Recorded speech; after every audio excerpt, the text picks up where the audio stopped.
Welcome to the Public Accounts Committee on Wednesday the 13th of February 2019. We've got a busy session today talking to both the Department for Transport and DEFRA about their preparations for BrExit. So those areas we've picked up on before, and thank you particularly for the responses on Treasury minutes and so on. So we're looking at those issues in general, but we will kick off, as you might expect, Ms Kelly, with the issue of the Seaborne ferry contract. Particularly the NEO's very helpful memorandum which pulls together the information they were able to extract from your department on this.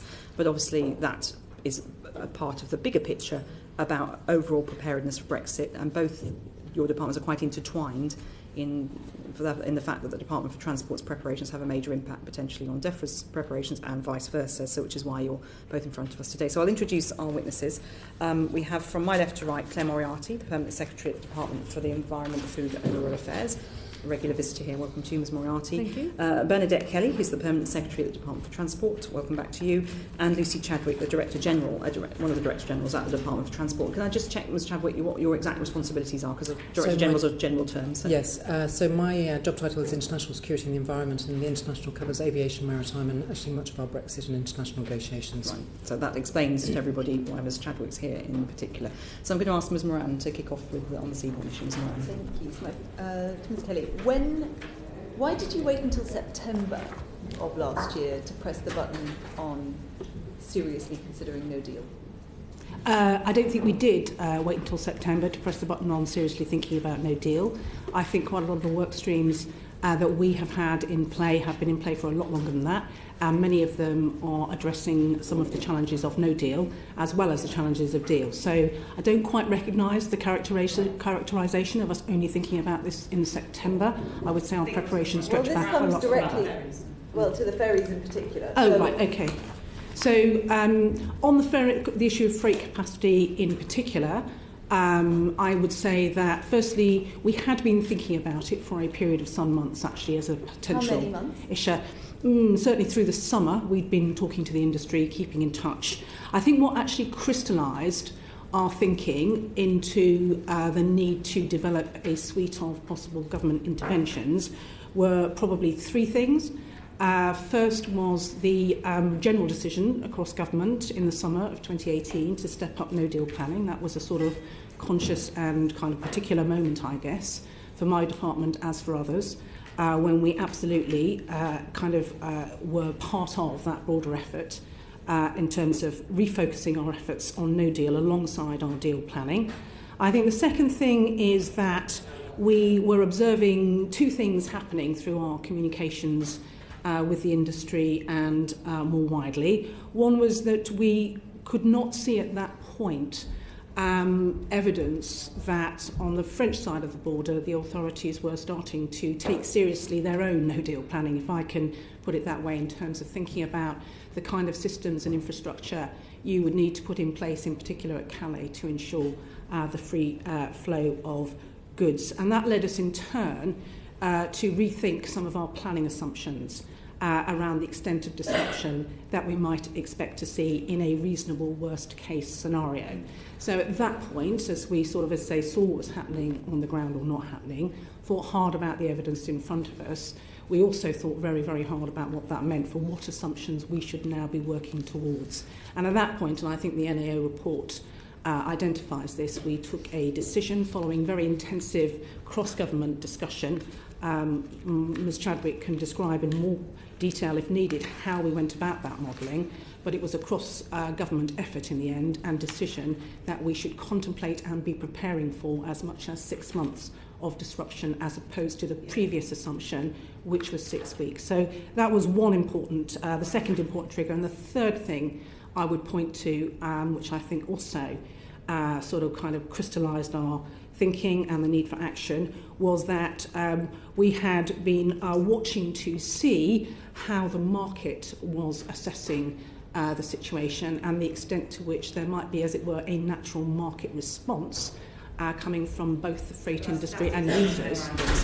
So those three things, essentially, I think, which brought us to the point in September where we thought, right, We've been monitoring the situation, thinking about what might be needed. At that point, we concluded that we at least needed to present options for a more direct intervention. Ms. Moran. So when it came to the contract itself, you decided to use the negotiated procedure, which meant that you could say that it was events unforeseen by the contracting authority. Are you seriously saying that some kind of market reaction to no deal, you being intimately involved, as you said a couple of times, in the government decision to step up planning for no deal and waiting for the French to do something first, were all things that you absolutely could not foresee? So I think, well, there are two conditions under the procedure that we use. One was extreme urgency, so we absolutely concluded by the time we had got to the point when we could enter into a procurement process and a contracting process, we knew that given the lead times for this capacity to be provided, that we did now need to act with extreme urgency. Did you not have those lead times before? Were you just sort of unaware, or was it that you hadn't appreciated that? No, I'm trying to understand, did you not know that the lead time would be 12 We absolutely knew what the lead times were. I think what I'm doing is tracking back to a number of triggers in September which caused us to need to revise and accelerate our plans. We then went through an accelerated process, I would say, to define options, to develop a business case, to secure collective agreement, actually, for the sorts of actions that we might take, and then to carry out a procurement process and but contract. But my question again, my question was about, did you not see this coming? Because we did. I mean, as politicians, we were talking about this for far before the summer and then during the summer. So did you not see it coming? Because this is the core of why you were, the legal advice, whether or not you should have used the negotiated procedure or not, surely hangs on those words. Did you see it or not? What we saw, obviously we knew the prospect of a no deal existed much earlier than that. The issue was the kind of collective decision of government to focus and step up its efforts in response to that. But also, I don't think what we could have seen, and I suspect what others also would not have seen, was the sort of practical responses on the ground, by which I mean what the French were doing and what was happening in the market. We were monitoring those things extremely closely. We could have foreseen that those responses were different. They were not in practice. So I think what we couldn't foresee was exactly how the French would respond and how the market was responding. And it was at the point at which we realised what those responses looked like that we concluded that we absolutely now needed to move. How are you engaging with the market before September? We engage. We have a maritime director. Right. Ms. Chadwick is the Director General responsible for it. We have a long-standing relationship with the sector. So you were talking to them. So what was it really a surprise when you went out to test the market and find that there was lack of confidence in the UK and they wouldn't be willing to bid? Was that actually a surprise? Well, this is a market that typically operates, without government intervention, and therefore one might reasonably assume that. Right. So no, I'm asking: did you get any indication, perhaps Ms. Chadwick can answer, from the market that they were losing confidence in the UK market because as the NEO memorandum lays out, because of the approach towards getting a deal on exit? Or the fact that the deal on exit hadn't been agreed. So I think we're talking about different points in time, aren't we? The market was expecting a degree of confidence in terms of action from the French at the point in September, which I think your colleague is referring to. And the moment at which we went out to the market was moving, and we were picking that up. It moved very rapidly and very quickly. Okay, so what was the timescale on that? So the moment at which actually we went out with the procurement in December. In December, prior to that in October and November, in terms of the indications from the market, their interest in terms of doing this was quite different. But the context in which actually that conversation given... Okay, so it was, as the MEO say, directly linked to the fact that the deal the Prime Minister came back with, didn't give them enough certainty at that point. Indeed. Ms. Moran. So in hindsight, I mean, 3 bids came forward. Were you disappointed, Ms. Kelly, with the number of bids that came forward? Well, we'd approached 9 operators. We might have hoped for more bids. We got 3 bids in the end. It was, those were the bids that we had. Clearly, we did approach more operators. We might have hoped to have seen more bids in response to it, but in the end, we had to deal with the bids we had. So there were more operators you could have Yes, indeed, and I think again the NAO report describes this, but I think we sent our invitation to tender to 9 operators from memory, so we absolutely approached a wide range of operators. That you well, what we were looking at was operators who either currently were operating shipping freight, or those who reasonably could be expected to do so. So in that sector, those were the key operators. So that was the maximum number of people. Yeah. And would you accept, given what was happening with the market, a bit of chicken and egg here, but had you started earlier, you could have had more bids that were more competitive?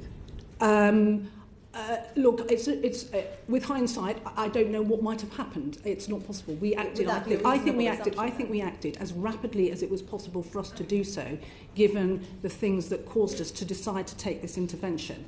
So I'm not sure with hindsight. Well, can I show you page 12 of the NEO report, which has footnote 6 at the bottom, which tells us that the Department initially ran the procurement over the first weekend of December with a deadline of the 3rd of December. And you informed the NEO that because the operators were unfamiliar with government procurement processes, no compliant bids were received. And then you had to go out again. So even when you did it the first time, nobody came forward who was compliant. I think there's a different. Well, what there was we knew that there was market interest. We had every reason to suppose that. Yeah, sorry, but nobody. Just be clear, nobody came forward. I mean, you obviously this is an agreed report. Yeah. Well, it's an agreed report. It's a memorandum, but you don't dispute that fact. I'm not going to. No, I don't dispute the facts of the report. We proved the report is factually correct. What we were dealing with, I would say, was a sector and an industry that is not used to contracting with government, and therefore did not find it naturally easy to understand how to be compliant. But that with was this a surprise sort of to you over that first weekend, Mr. Chadwick. We had a lot of discussions with them. We had shared actually many of the documents. So in terms of what we received back, in terms of none of them, that was, yes, we had... Were you surprised then, Ms. Chadwick, when none of them were compliant bids that first weekend? Yes, because we had a lot of discussions with them. Doesn't it maybe say something about the processes in the department? That no, we had done all the information, given all the information, they still didn't manage to comply. No, I think it says something about a market that isn't used to contracting with government, is what it so actually it's them, not you, right? I'm not saying it is either. This is an unusual market for government to step into, and as a result, they are not used to some of those processes, where there are other markets where they are used to doing that. So I think it actually was more a reflection of that. We attempted everything we could in terms of to share and bring them with us, understanding that. We didn't manage it in that first attempt. On the second attempt, in terms of going out, which we did very rapidly afterwards, we did. We got actually 3 very sensible bids. Well, we can talk about the 3 in a minute, but Ms. Moran was... Ms. Kelly, when you went out to the 9 companies that you thought could provide this, did you tell them you were going out to others? They will have known it was a competitive process, absolutely. Yeah, we will have been explicit. Absolutely. So what was the point of the NDAs? Non-disclosure agreements. Non-disclosure agreements are then dealing with the particular terms and contractual arrangements relating to individual companies. I don't think it's necessary. They will have been absolutely crystal clear that this was part of a competitive process. So, no, the question was Ms. Moran was asking about the non-disclosure agreements. Yeah, so what I don't understand why non-disclosure agreements were used in this case when you're going out to every possible person that could bid for this. Surely, I don't understand what's the point of the NDA. It sounds to me like you're trying to hide it from everyone else to stop them panicking, but actually, what's the point of them? What we were trying not to do at that stage is actually to send any signals into the market that weren't actually being quite carefully managed.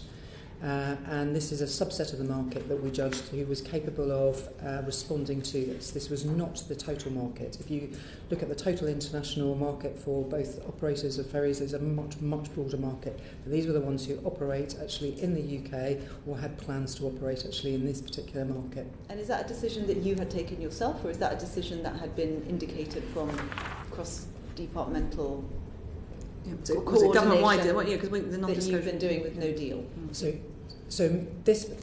I'm not going to get into a discussion about broader NDAs, if you're right, in the context of this particular question. No, but I'm asking if you'd had a direction from elsewhere in government to say try and keep this under wraps. No, this was very specific in terms of this particular process. We wanted to manage this in a you can imagine the messages that it could send, and we wanted to manage those in a very careful manner.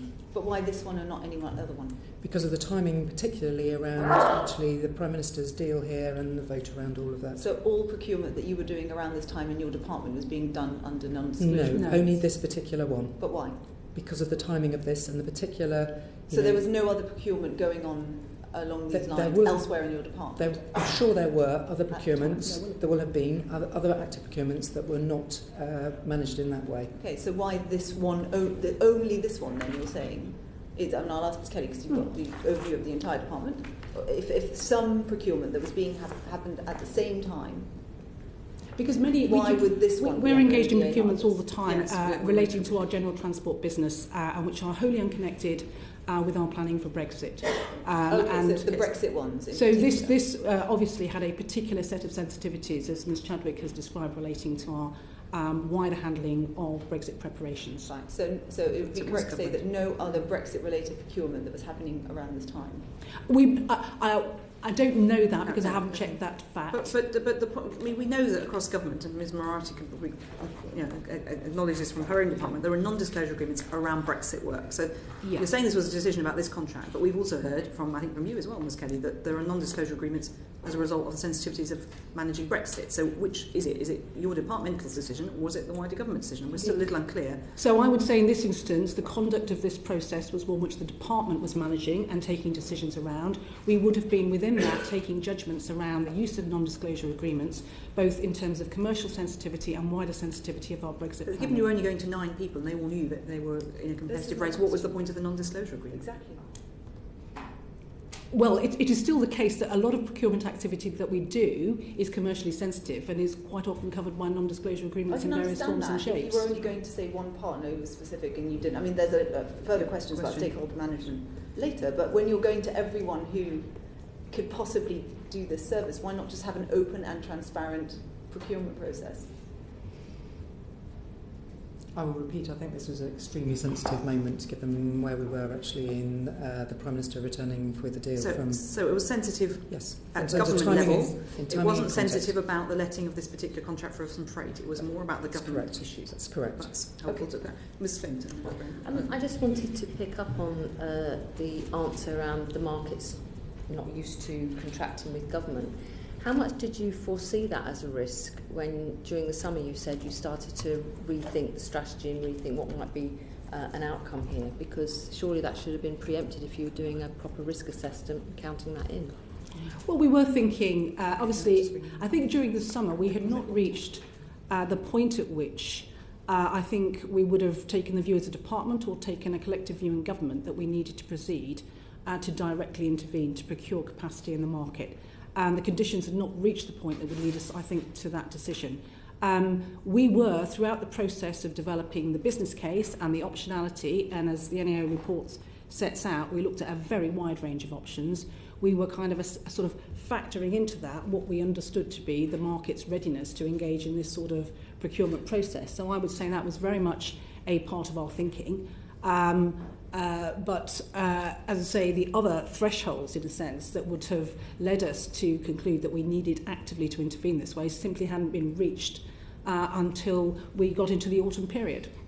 So my second point is, and I know we're going to touch on in more detail stakeholder engagement, how much were people responsible for liaising with the companies giving sound, if you like, advice about the state of negotiations? It does appear that there seemed to be a bit of an assumption that maybe a deal was going to be forthcoming, so maybe sort of that led to a certain complacency here. So I'm just interested in the sort of guidance during the lead up to December, or intimations that were given to companies about how big a problem this was going to be, a no deal. So what we would have been saying to the parties was exactly what was being said publicly. And there was no question in my judgment that we would have been asking or expecting departmental officials to be giving a different assessment to the companies. What we were saying to the companies, just as we were saying publicly, was that the government was now taking its no-deal planning very seriously, that this was a serious set of contingency arrangements, and that we were therefore sort of putting into effect the steps needed to deal with that no-deal planning. That's exactly what we would have been saying to the companies, and we would not have been giving them some, I don't think, different or assessment, not least because I don't think we were in the position to do so. Ms Moran. Okay. So the hope at the time the original business case was made that the 3 contracts that had come in would cover 11%, correct, of the capacity that was going to be needed, and that the department was planning to purchase 20% of the additional capacity on the routes. As we know, it ended up being 83% for Brittany and 100% for DFTS, and then 50% for Seaborne. What is your assessment, Ms. Kelly, of why you ended up having to buy so much more than you had initially anticipated? I think actually that's a misreading of the figures, if I may try and clarify. At the point at which we developed our business case, before we went to the market, we tested a range of options, but we were looking at what the possible costs, etc., associated with purchasing capacity up to the equivalent of 25% of the capacity across the short straits. That was the sort of modelling figure that we used in our business case. What then happened was we went out to the market, as the NAO report describes, and we got back a set of bids. Those bids provided the possibility of up to 11% in total of capacity, of which 8% would be the capacity the government itself was purchasing and reserving for, as it were, its own use. So actually what we purchased or contracted for was less than the amount that we had set out in our business case, which, as I say, was more of a kind of modelling assumption in the interest of putting together a set of assessments. Your modelling assumption had been that you'd get more bids? I think our modelling assumption is that there might have been higher market appetite to enter into this sort of arrangement than in fact proved to be the case. Okay, right, I understand. Thank you for that clarification. And have you revised the business case now after having purchased so much more?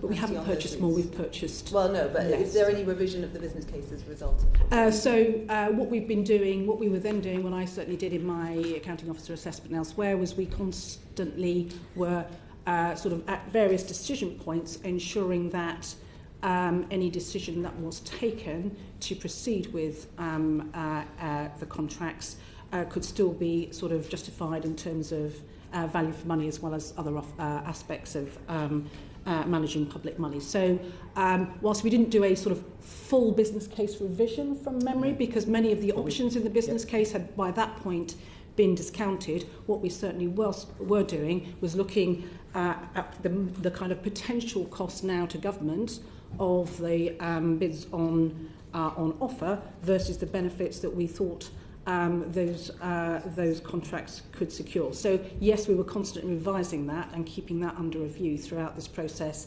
as the sort of numbers changed. So moving to Seaborne itself, we see from the report that there were various aspects of due diligence that were followed. Some were concerning.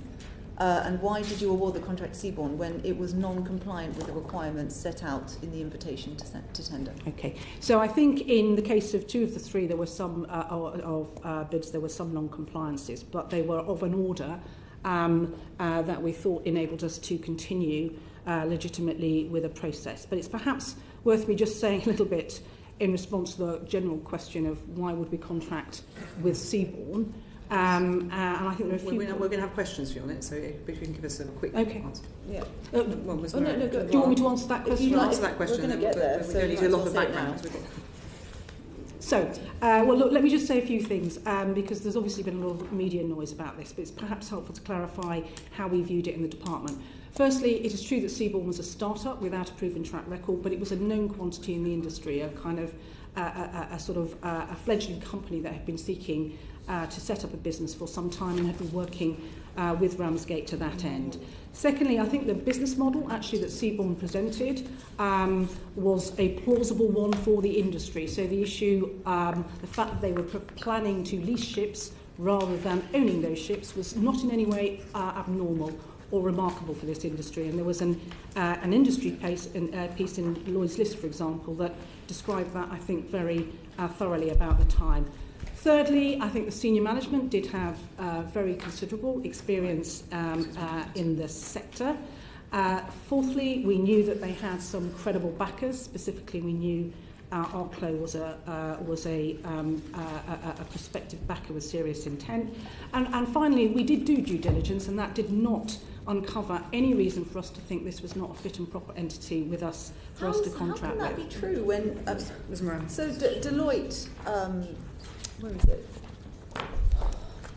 So the financial, obviously the financial stability couldn't be assessed at all because it hadn't been incorporated until April 2017. But that's a reason, not an excuse for ignoring it. That should have been raising some eyebrows. Yes, that was. And by the way, that we absolutely. Can I just say it's very important. We did put in place for this contract an exceptional set of milestones precisely because we knew it was a start-up, it did not have a proven track record, the delivery risks were greater around Seaborne than our other two contracting parties, and we put in place steps to ensure that we were managing those risks. And it is the execution and use of those steps that led us to terminate the contract. So we were well aware that it was a start-up. Can I just say, you said you used very careful words, Ms. Kelly. You said that ARCLA was a prospective backer. You knew it was a prospective backer with serious intent.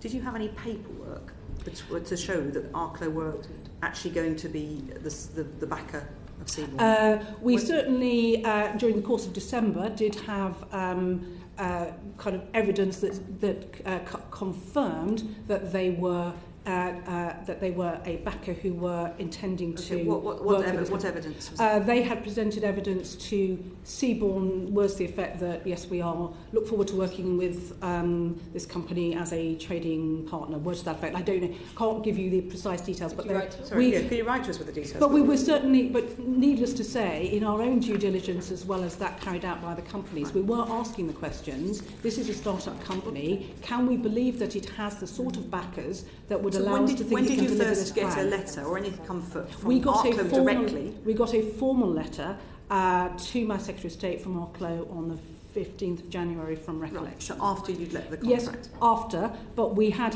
intimations via Seaborne that they so would via have been asking that Seaborne. You took the word of Seaborne? I would need to check what precise pieces of paper were in play at that point. We certainly had a number of discussions with Seaborne in terms of who their backers were, and we did do what you would expect in terms of assurance and due diligence about the credibility of those. Now the contract's gone, will you be able to publish and provide us with that due diligence paperwork?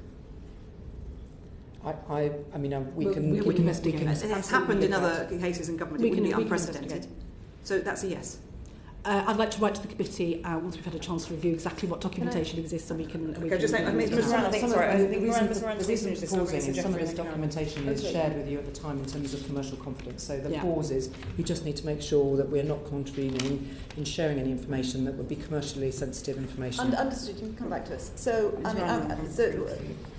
question coming back to due diligence. Were you surprised that your due diligence didn't pull up any of the issues with the Seaborne's directors that have been reported in the press since? Well, what our due diligence did was look at whether there were any winding up orders or disqualification orders or things of that sort at Companies House. There were other things which the media brought up. I'm not going to comment. Some of it seemed relatively unevidenced to me, so I'm not sure that we were it's not the sort of...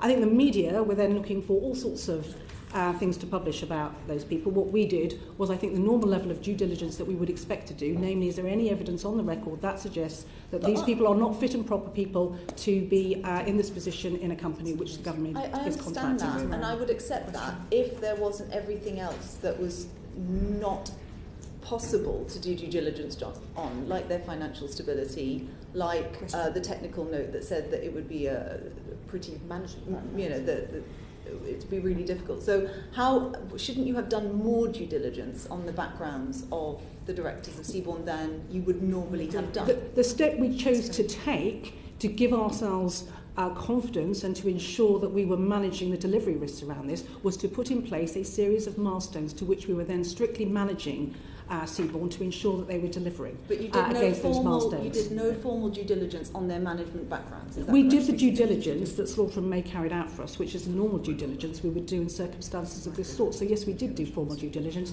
the normal due diligence that we would do in these circumstances. Can I have two? So I was going to bring Sir Geoffrey, and I'll bring Okay. this. Is it fair? So I was going to bring Sir Geoffrey, then Karen. Okay. Did your due diligence team include a legal element?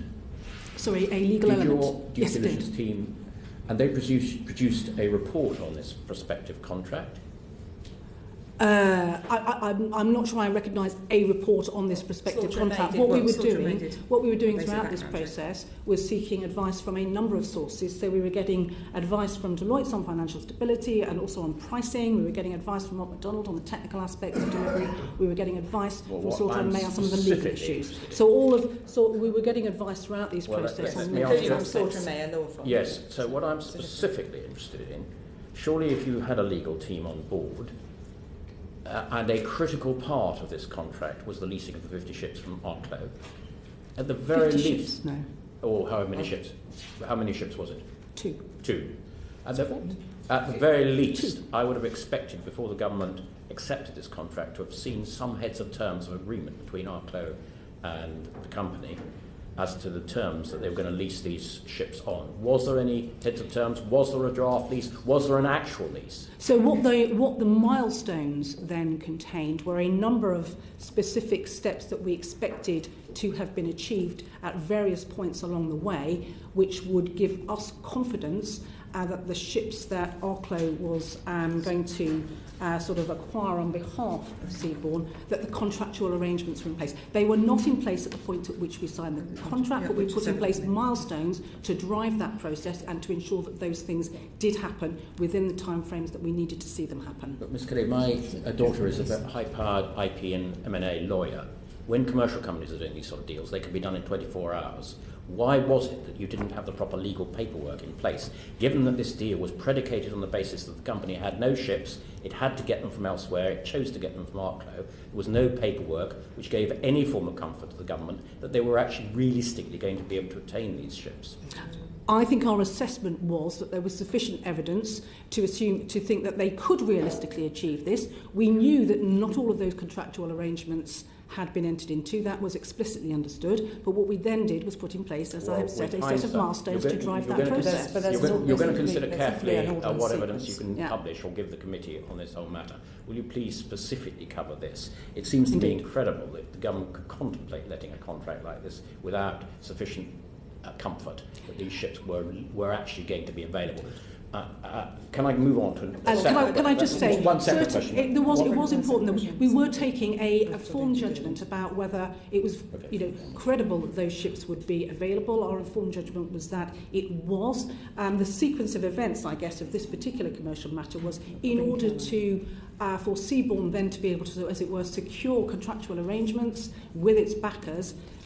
They wanted the assurance of the government contract, as it were, to drive that process. So I think it was the commercial sequence of events, but certainly we did take a view about whether the plan that they were presenting was plausible, and our judgment was it was. Well, given that you had no real paperwork on these ships, was that the reason that the contract was abruptly cancelled last Friday? Was it that the government got cold feet about the contract, or was it the fact that Arklow pulled out? Which was it? So what it was we had a set of milestones against which we were holding Seaborne to account. We were carefully assessing whether those milestones whether sufficient progress was being met against those. Up until Friday, or the period very shortly before Friday, there was evidence to suggest that good progress was being made in critical areas of leasing ships, etc., securing financial backing, port operations, and all of those key areas. Arklow then had a change of mind, and that caused us to judge that we should terminate the agreement. So it was the latter. It was Arklow pulling out rather than the government having cold feet. We remained committed to ensuring that if Seaborne was making progress towards the milestones we had set, then we would in good faith have expected and wished to see that contract to a successful conclusion. That was our desired outcome. Arklow pulled out. Ms Flinton, briefly, and then... Two quick questions.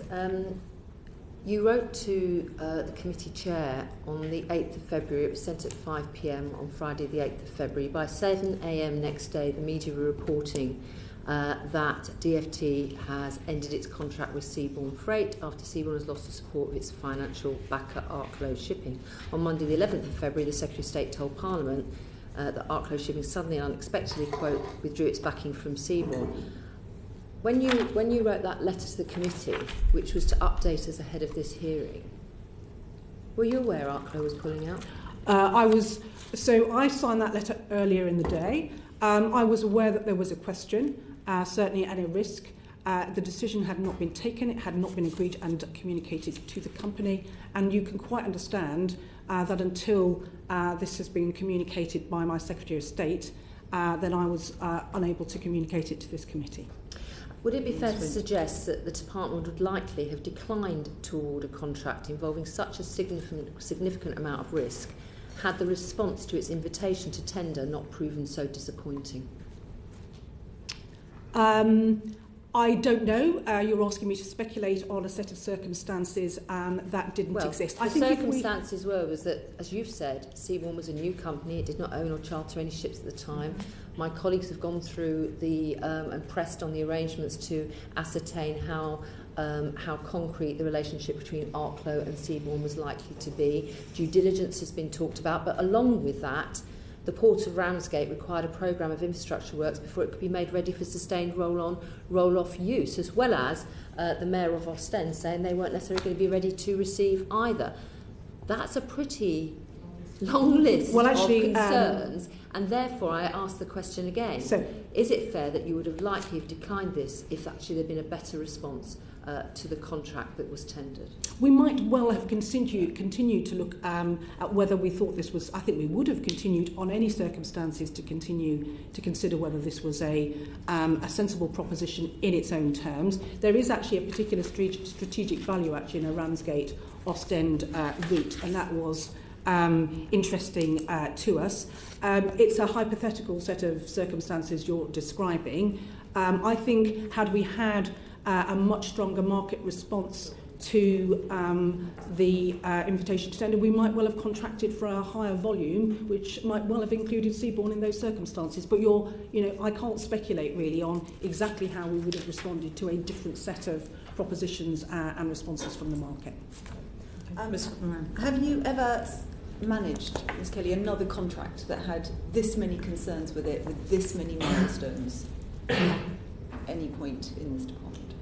I'm sure my department manages many very challenging and difficult procurement exercises. So I'm sure there have been many others that, for example, have included milestones. I would need to come back to you, but as I say, we do a lot of very complex procurement exercises. I think no, that wasn't my question. My question was a contract that had very specific concerns that when it was a novel and exceptional. Novel and exceptional proposition requiring careful judgment was said about it.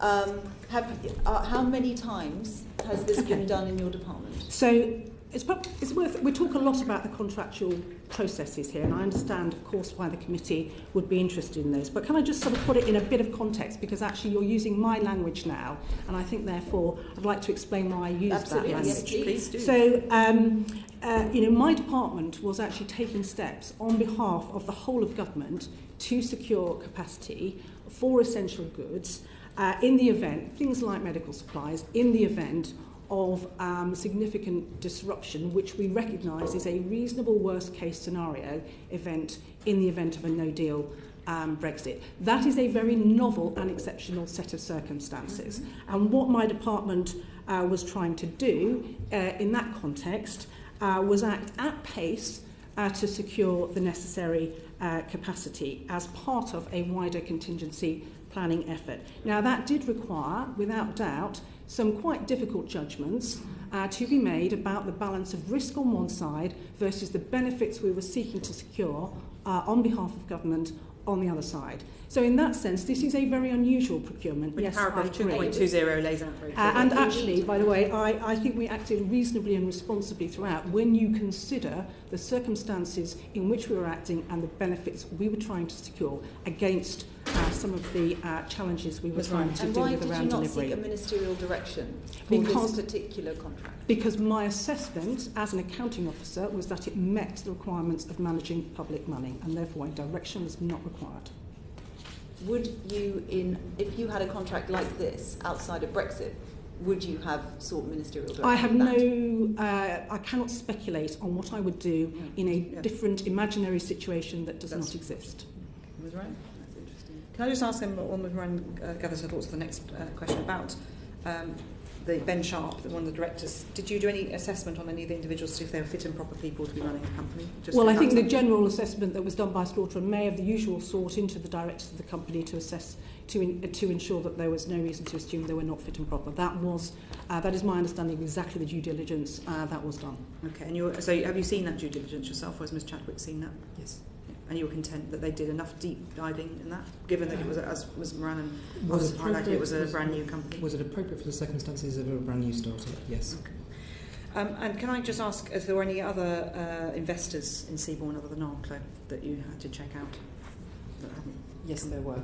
Can you tell us who they were? That is commercially sensitive information still at this point.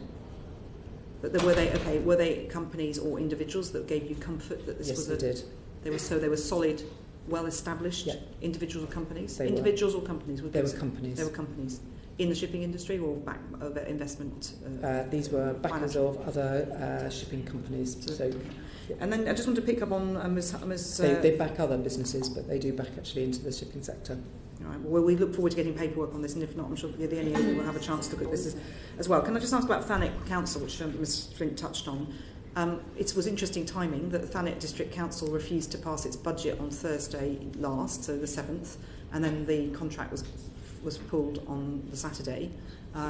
So what comfort had been given? I know that we know from the report that the Treasury had asked that your department, Ms Kelly, find the money to support Thanet District Council in getting the works done at Ramsgate. It's like a rather big bill of £3 million for a small district council. How far had you got with that? At which point you got the contract? So we were continuing to be in discussions with Thanet about the nature. Okay, discussions. They're nice words, but there was no formal concrete was it? There's no formal financial commitment to Thanet Council. That's correct at this point. I understand. Well, according to press coverage, there was a conversation between the leader of Thanet Council and somebody from your department. Was that a ministerial phone call, or was that a? I don't know which press coverage you're referring to. Well, it's actually the Isle of Thanet news reports on the 11th of February. It says Councillor Bayford. The budget report was withdrawn following discussions between Thanet Council leader Bob Bayford and Mr Grayling. So I presume, you must be aware of that conversation. Mr Chadwick is nodding her head. Conversations have taken place at various points in this process. Yes. So so there must have been some. They didn't just withdraw the budget. They said we withdraw the budget, but we'll bring it back in March. So do you know in that conversation were there any pledges given that any money would be given to Ramsgate? Because it was a pretty big thing for a small district council. There is not a pledge given of £3 million of infrastructure investment funding. So in then your analysis of this whole contract, given that all this work needed to be done to Ramsgate, given that it was a small district council with a small budget that had to cough up this much money, and there had been, as you've now confirmed to us, no guarantee that the department would fund that, how did you expect what I said is we had not committed the funding.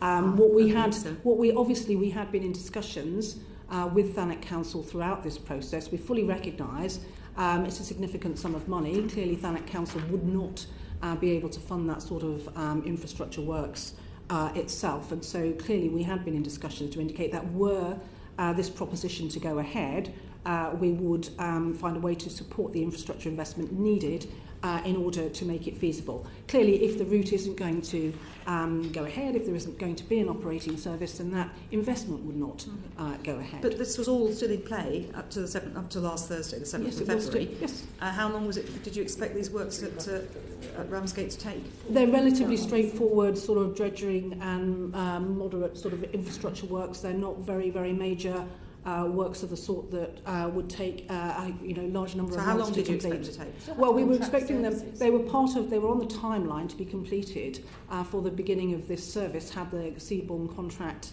Was that March or April? Included. 26th of April was the point at which we were working with Seaborne. So there had been no money, no financial settlement with Thanet Council, no therefore limited works done at Ramsgate Port, and yet, as of the 7th of February, there was still a potential that this would all have been done and the physical works done, so the service could be up and running by the 26th of April. Even going through presumably a proper procurement process, or was there going to be another emergency? There wasn't a need for a procurement process for the funding to be made available for Thanet to get some of this work done, to my understanding. And any of that would have been handled by Thanet. Yeah, someone had to, not necessarily you, somebody had to do the procurement, Thanet Council, and which Thanet had to done the have been procurement. considering exactly the routes through which actually it was going to be undertaking that infrastructure infrastructure. They had set out very clearly what that plan was. We understood that, as did Seaborne, in terms of the contingency, the dependencies actually there was through this time. Sorry, I'm just saying, I'm a bit puzzled. So Thanet had no money, but was planning to do the work on Ramsgate Port. The money was going to have to come from the department effectively because it wouldn't afford it itself. So it didn't have the money, so it couldn't have commissioned the work.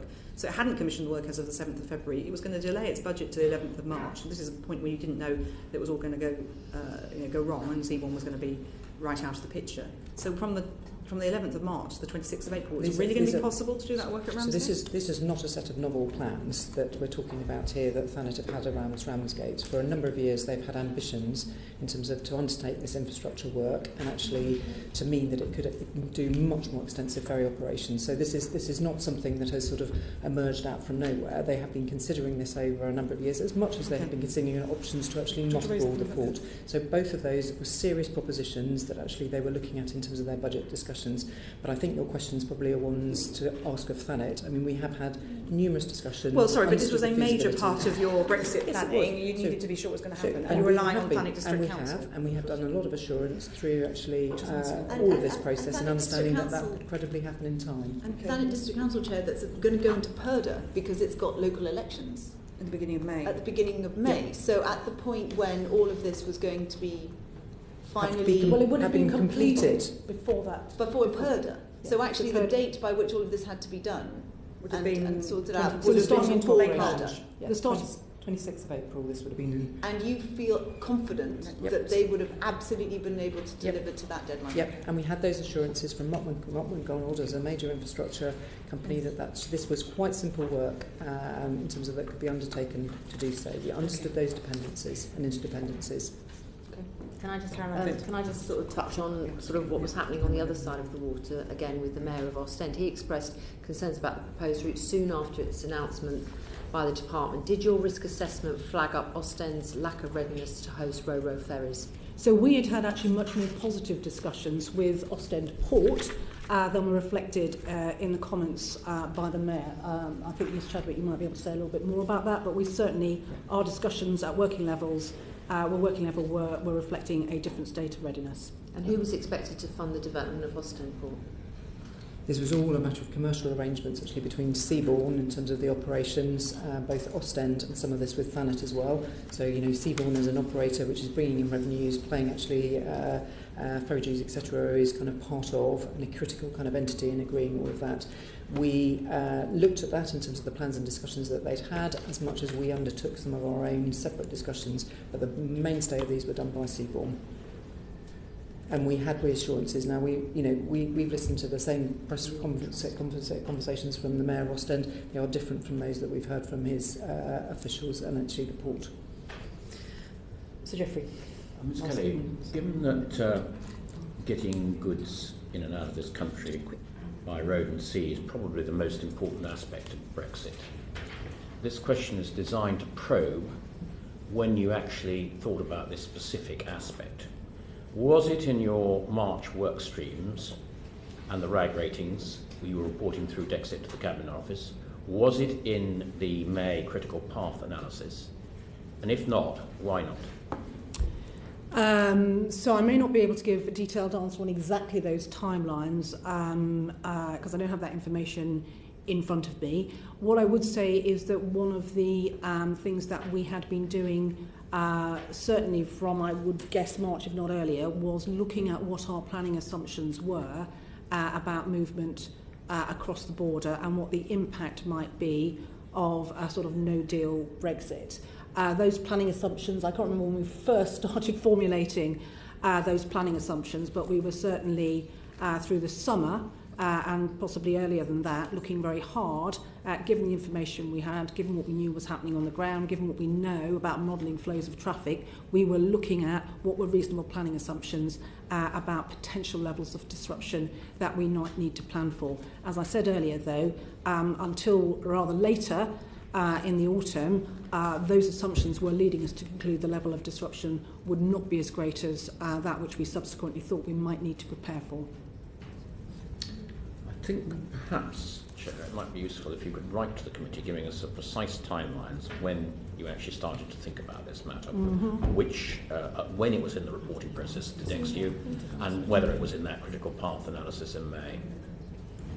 I will write with some more details. I don't have the precise answer to your precise question. I think what I'm just trying to communicate is certainly we were thinking ahead and looking at and developing some planning assumptions around which to work from an earlier point. So what I would say is we have always had a work stream which is around border disruption. I think as Ms Kelly said earlier, and we're coming on to that the context of this moved, in particular in terms of our understanding where we felt actually the French preparations were, and as we looked at actually making sure in a reasonable worst case and wargaming kind of where we could find ourselves, that was what was led us to kind of consider whether there was further work streams. So well, we're going to come on to the transport in a moment. I'm just going to, Ms Moran's just going to deal with a couple of a little bit to the future. So you had hoped that 11% of the capacity would be covered by 3.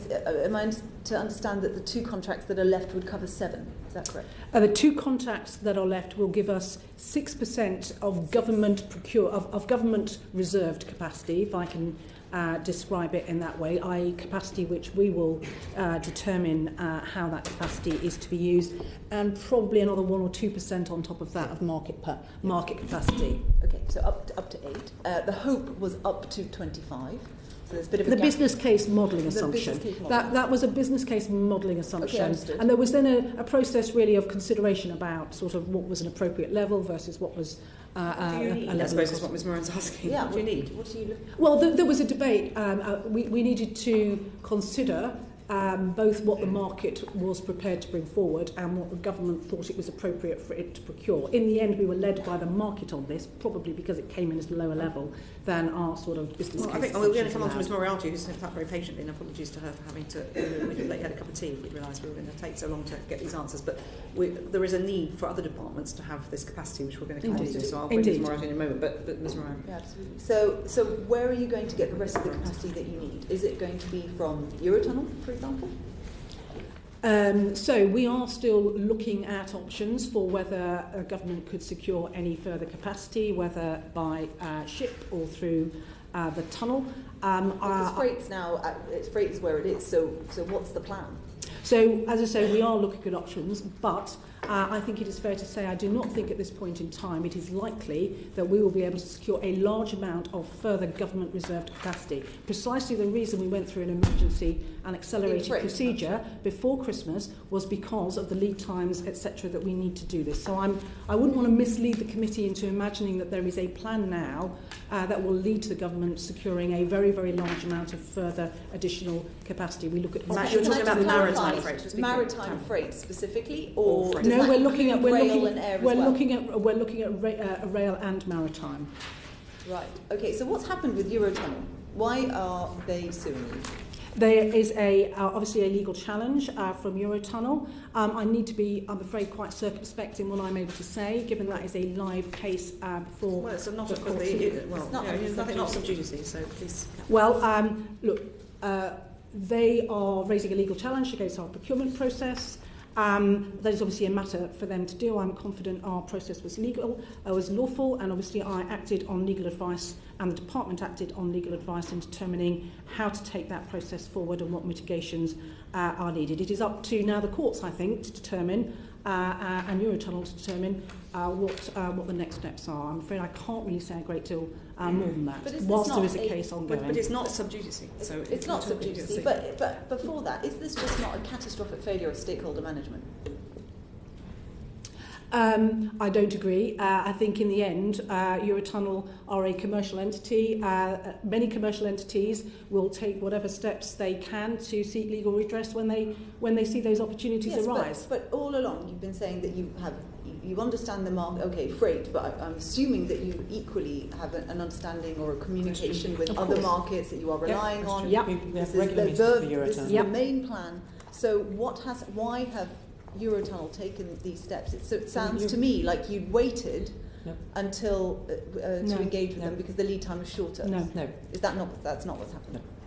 We have regular discussions with them, and our assessment in terms of the market go back to what we were looking at as those players in the market who are either current operators actually in this market, and it's a particularly ro-ro capacity away from the short straits that is important here, They are not current players in that, and nor do they have current plans in terms actually to enter into that. So, we talked with those individuals, we understood where they were. They may have aspirations, but in terms of to get in place operations in time for the 29th of March was the critical thing that we were looking for. And why did you not put procurement across the board? Why did you just do freight? I understand the lead time, but given why just maritime freight? Why not freight across the board? Because the equivalent ro-ro freight actually goes through what is the same short strait. So it operates on the Eurotunnel arrangements. It goes through precisely the same routes that could potentially be disrupted actually by French action or inaction, and that was the thing that we were concerned about here. So we were trying to make sure we could look at routes, and indeed actually part of our procurement was looking at routes that were away from and did not actually have the same risks of inaction from the French causing difficulties. Now, I should say the French are now taking action, and I think there is a different context in which actually we need to consider whether there is actually any further need. They have, since December, particularly at the port of Calais, and you'll hear in terms of news coverage, they have undertaken and are undertaking quite a serious programme of work, and it's in that context we'll need to consider whether and if we actually need to replace any of this. But you at the moment are not planning any large procurement would by not the be department possible of Eurotunnel or anyone else. It would not be possible to complete a procurement and make it operational for the 29th of March. You've run out of time. So what we're focusing, I think, our efforts on now are...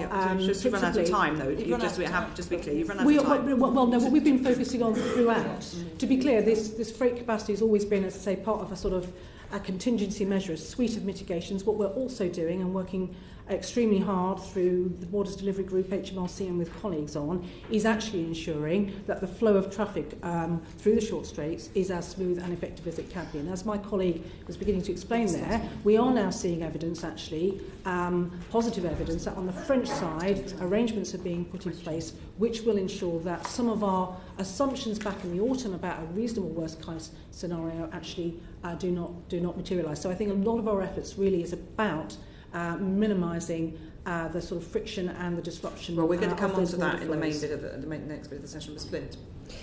On page 8 of the memorandum from the NEO in Figure 1, in November 2018, the Department assessed 9 options for intervention, and we see under create new freight capacity on new and existing routes. Maritime, yes, we have to make a decision on that because to delay would reduce chances of securing capacity for day one, no deal. And under rail and air freight, it says recommended but reserved for decisions at a later date due to shorter lead times. As a result of a risky procurement process and all the uncertainty around Seaborne, you now are saying, am I correct if I heard you right, you're now saying it is now it's not because you don't want to, it's just too late to run the procurement for more capacity through Eurail or for that matter, air. Ms. Chadwick. So we are considering very carefully the air freight and rail propositions. What I was trying to describe is that they can achieve very different outcomes. So there's a set of outcomes that they achieve as much as actually can you actually manage the procurement in the time. And my apologies, what I was trying to answer, they achieve some quite different outcomes, and we're assessing those very carefully at the moment in the case of What do you mean by different outcomes? Can you give me a specific example? What goods you can carry on them, how easy are they to operate. So in terms of the Eurotunnel shuttle services, those are very much a roll-on, roll-off, but as I said, those don't actually achieve some of the strategic objectives of relieving the pressures that we were looking at. If you look at some wider rail freight, they operate on some different routes, but they are more complex to operate. You have to have haulage companies effectively pick up actually off the freight from freight distribution centres at either end, and that is a more complex supply chain to manage. At the moment we are continuing to have very clear discussions in terms of actually could those work, and that we have not yet concluded on that. In terms of air freight, we have looked very carefully at that, and indeed actually a judgment and decision has been made by the Department of Health that they will consider their own contracting arrangements around that. So these have been considered in terms of options, and actions as appropriate are or aren't going to be taken. But they are different questions, and my apologies, what I was talking about was kind of the ro-ro style kind of output, and that has a set of particular kind of timescales and indeed constraints around it. And finally, my last question, Ms. Kelly. How much has this cost the taxpayer? And please don't say nothing. Well, I think the important thing, and it does need to be said, is that Seaborne have received no money. That's not a question, Ms. Moran. I know, but I nonetheless put it on the record. So the money that this will have cost the taxpayer is the cost of the procurement exercise that we have carried out and the work leading up to that procurement exercise. So that will be the work that colleagues in my department, the sort of time and effort they have put into this, plus the legal and other independent advice that we have sought in order to support our decision making. I don't have a precise figure for that, but it will be the cost of to my department of carrying out a procurement exercise. That is the principal cost. And there was the potential cost of major works at Ramsgate. But at the moment we have not concluded that those major works will go ahead and that we will pay for them. So that decision is a decision that gets taken at the point. But there was that. If Seaborne had not been the contract with Seaborne had not been dropped on Saturday, you would have still been looking at paying money to we absolutely would have been doing so, and we may yet conclude if there are in due course other operators come forward, then we might yet consider whether we would support investment in that port. So that's a sort of slightly separate decision from the procurement decision. It was obviously interlinked with it, but it is a slightly separate decision. But clearly we have not committed now to the spending of that money. Okay, would you be able to write to us with the estimate for exactly the points that you've raised? I could probably give you a broad brush estimate, apportioning time and therefore money to the totality of the procurement exercise. Okay, I'm going to bring in the Control and Auditors General, but I mean what they did on this and what we've seen unfolding since the contract was awarded quietly in December is an extraordinary tale. I mean, the fact that nobody got through the first round of bidding, and then in the second round 3 got through and 2 didn't manage to comply out of the 3, but all still went ahead. Obviously DFT sorted it out fairly straightforwardly. Really worries us as a committee about some of the preparations around Brexit. Are there any other issues like this that are going to be coming up from your department, Ms. Kelly? Well, you can talk to me and ask me questions now on all the other aspects of our Brexit planning. I go back to the argument that I will continue to go back to. Yes, it was an accelerated process. We were acting in novel and exceptional circumstances and doing something which was novel and exceptional in terms of a government intervention. That did require judgments to be taken about a balance of risks and benefits, but we believe the benefits of capacity were appropriate, therefore, for us to proceed. Well, and the risks, as we see, the benefits didn't even get anywhere near materialising. We still have 2 contracts in play. Well, out of the 3, but the one that was the difficult one, the one we're talking about, didn't manage to get through. I'm going to ask the Control and Audit General to come in very briefly because we are. I just wanted to ask. I understood there'd been some dredging actually at Ramsgate. For whose account ultimately will that be? So there has been a degree of dredging has already taken at place. Whose cost? Seaborne's. And that will remain at their cost? We have not entered into any agreement otherwise. Sorry, we're just wondering if we have a vote about it. Ms. Flint, we're going to move on now to wider issues and Ms. Moriarty. Ms. Kelly, is it still the case that the department has 28 internal projects underway to ensure that the UK transport system will remain fit for purpose in the event of a no deal? We've never had 28 projects underway, or certainly not in any recent time. I think that was how they were described in an earlier NAA report. What we have is 17 work streams. 17 work streams. Could you just tell us something about those work streams then, and how they're going and what contingency plans are arranged in order if there's a problem? Yeah, so in effect, a lot of those work streams are kind of contingency plans. They are planning for a deal and a no-deal scenario.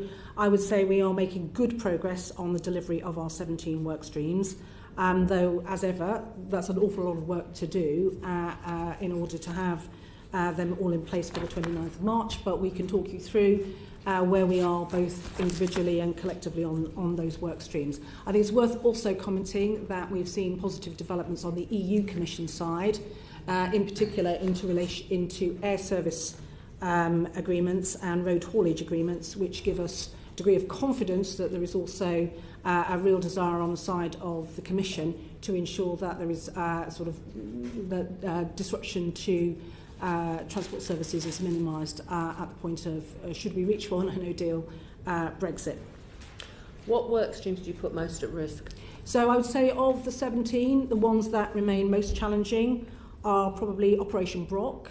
Actually, that has improved. I think our delivery confidence in Operation Brock has probably improved since I last appeared before the committee. We have now the infrastructure largely in place, work on Manston well advanced. I'm hoping that either today or tomorrow we'll receive a letter from the Kent Resilience Forum telling us that the operational plan for sort of putting those 3 sites for lorries into action has been agreed as between the local partners, Kent County Council, Police, Port of Dover and others. So we're expecting that confirmation imminently. However, it's a complicated and difficult and sensitive project and a very important part of our planning. So we continue to keep that one under very close watch. I think the other one probably is statutory instruments. I think we're making really good progress on statutory instruments. We've now laid 53, but obviously the availability of parliamentary time means that we both have to continually look at, are there some more that we can deprioritise, and or things we may need to make contingency arrangements for. We're just trying. We may have a vote that interrupts us, so we help if we can have questions and answers. Ms. And what about the status of IT systems? So we're putting in 7 IT systems in total as part of our 17 work streams to deal with EC, MT permits, trailer registration, our marine arrangements and vehicle emissions. I think they are broadly, again, in good shape. We've had some challenges in testing our trailer registration scheme, but even there now we're starting to see that scheme work. How many different IT systems are in play here? Oh gosh, there's quite a number that we more than 5. Yes. Less than 5. More than 5. Okay. There are. I don't believe there are more than. Directly within the department, I do not believe there are more than 10. There are, as Ms. Kelly was describing, there are at least 7 major IT systems. There are some others that other parties are building on our behalf in terms of to manage some of the information flows that they are looking after, but those are the main ones within the department. Same point, how many IT systems, because I know you delayed some, put some into paper processes. How many IT systems have you got that need adjusting? In terms of our no-deal planning, there are 6 IT systems which we need to have up and running. 2 of them are functioning, 4 of them are in private beta or public beta. And do any of those interact with each other? None of your DFT 2 departments? No. Okay. It would be, I mean, if not today, it would be quite helpful if you could write to us just outlining those different systems and maybe just give us an indication of what their status is in terms of risk. And some actually are live. Well, that's good. That's good. It'd be great to have that. Certainly things like the ECMT permit system actually is live. We have a beta version actually of our trailer registration system. There is actually one of the maritime EMSA systems is live, so there are a number of those, and we can very happily make sure you understand those, and all the others are on track at this stage.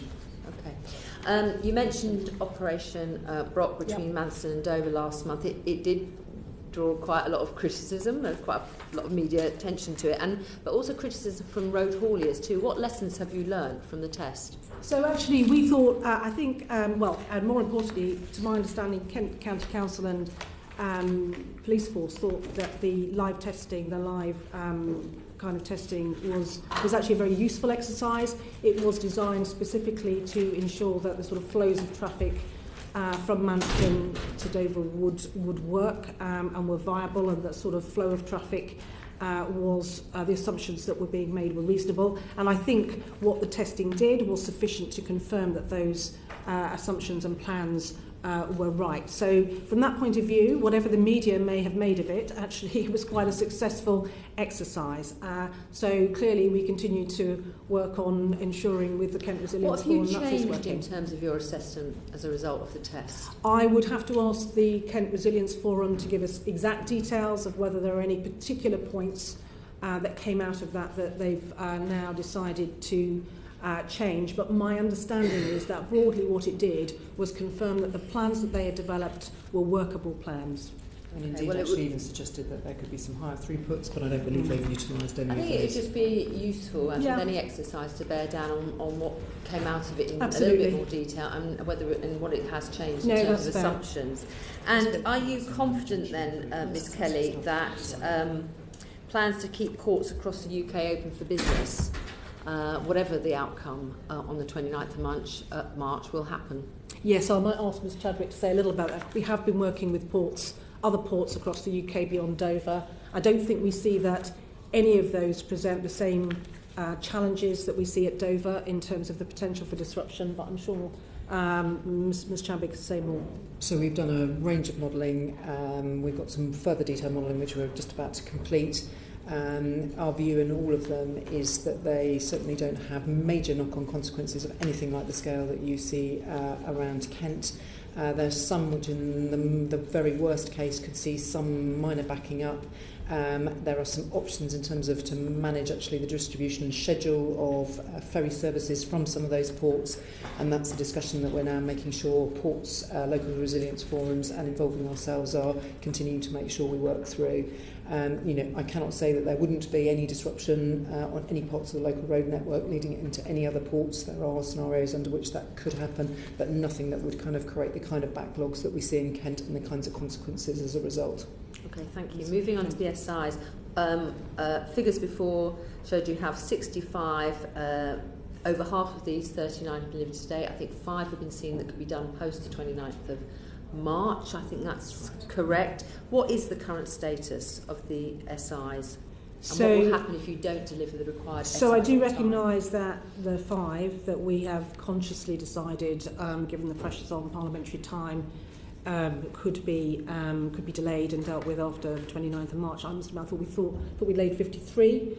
Yes, well, that's an update. That's, of course, it's a very moving target. Every time I ask, the figure has changed, but I think we've currently laid 53. I think there are a small number which we still are very, very keen to lay because we believe that there would be impacts if they weren't in place before the 59th. All of the ones we currently still are prioritising are obviously ones which we believe are needed before the 29th of March. We're deprioritising SIs whenever we can.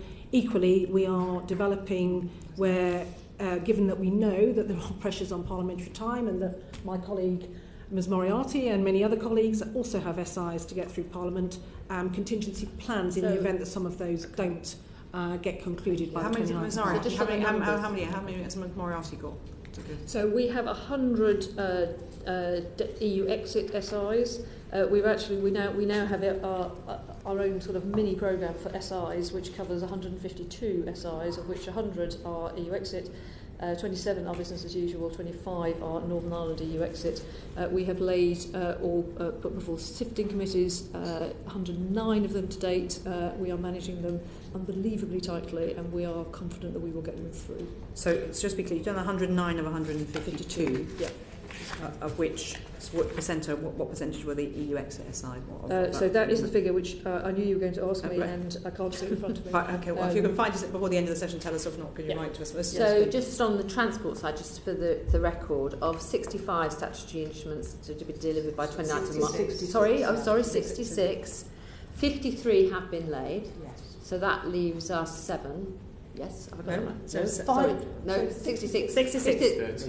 13. Sorry, thank you. Yeah, it's all right. It was a test. It was a test. And then there's another 5 that you put to one side that can be done afterwards. Yeah. So of the remaining 13, which of those SIs is the most complicated or more difficult?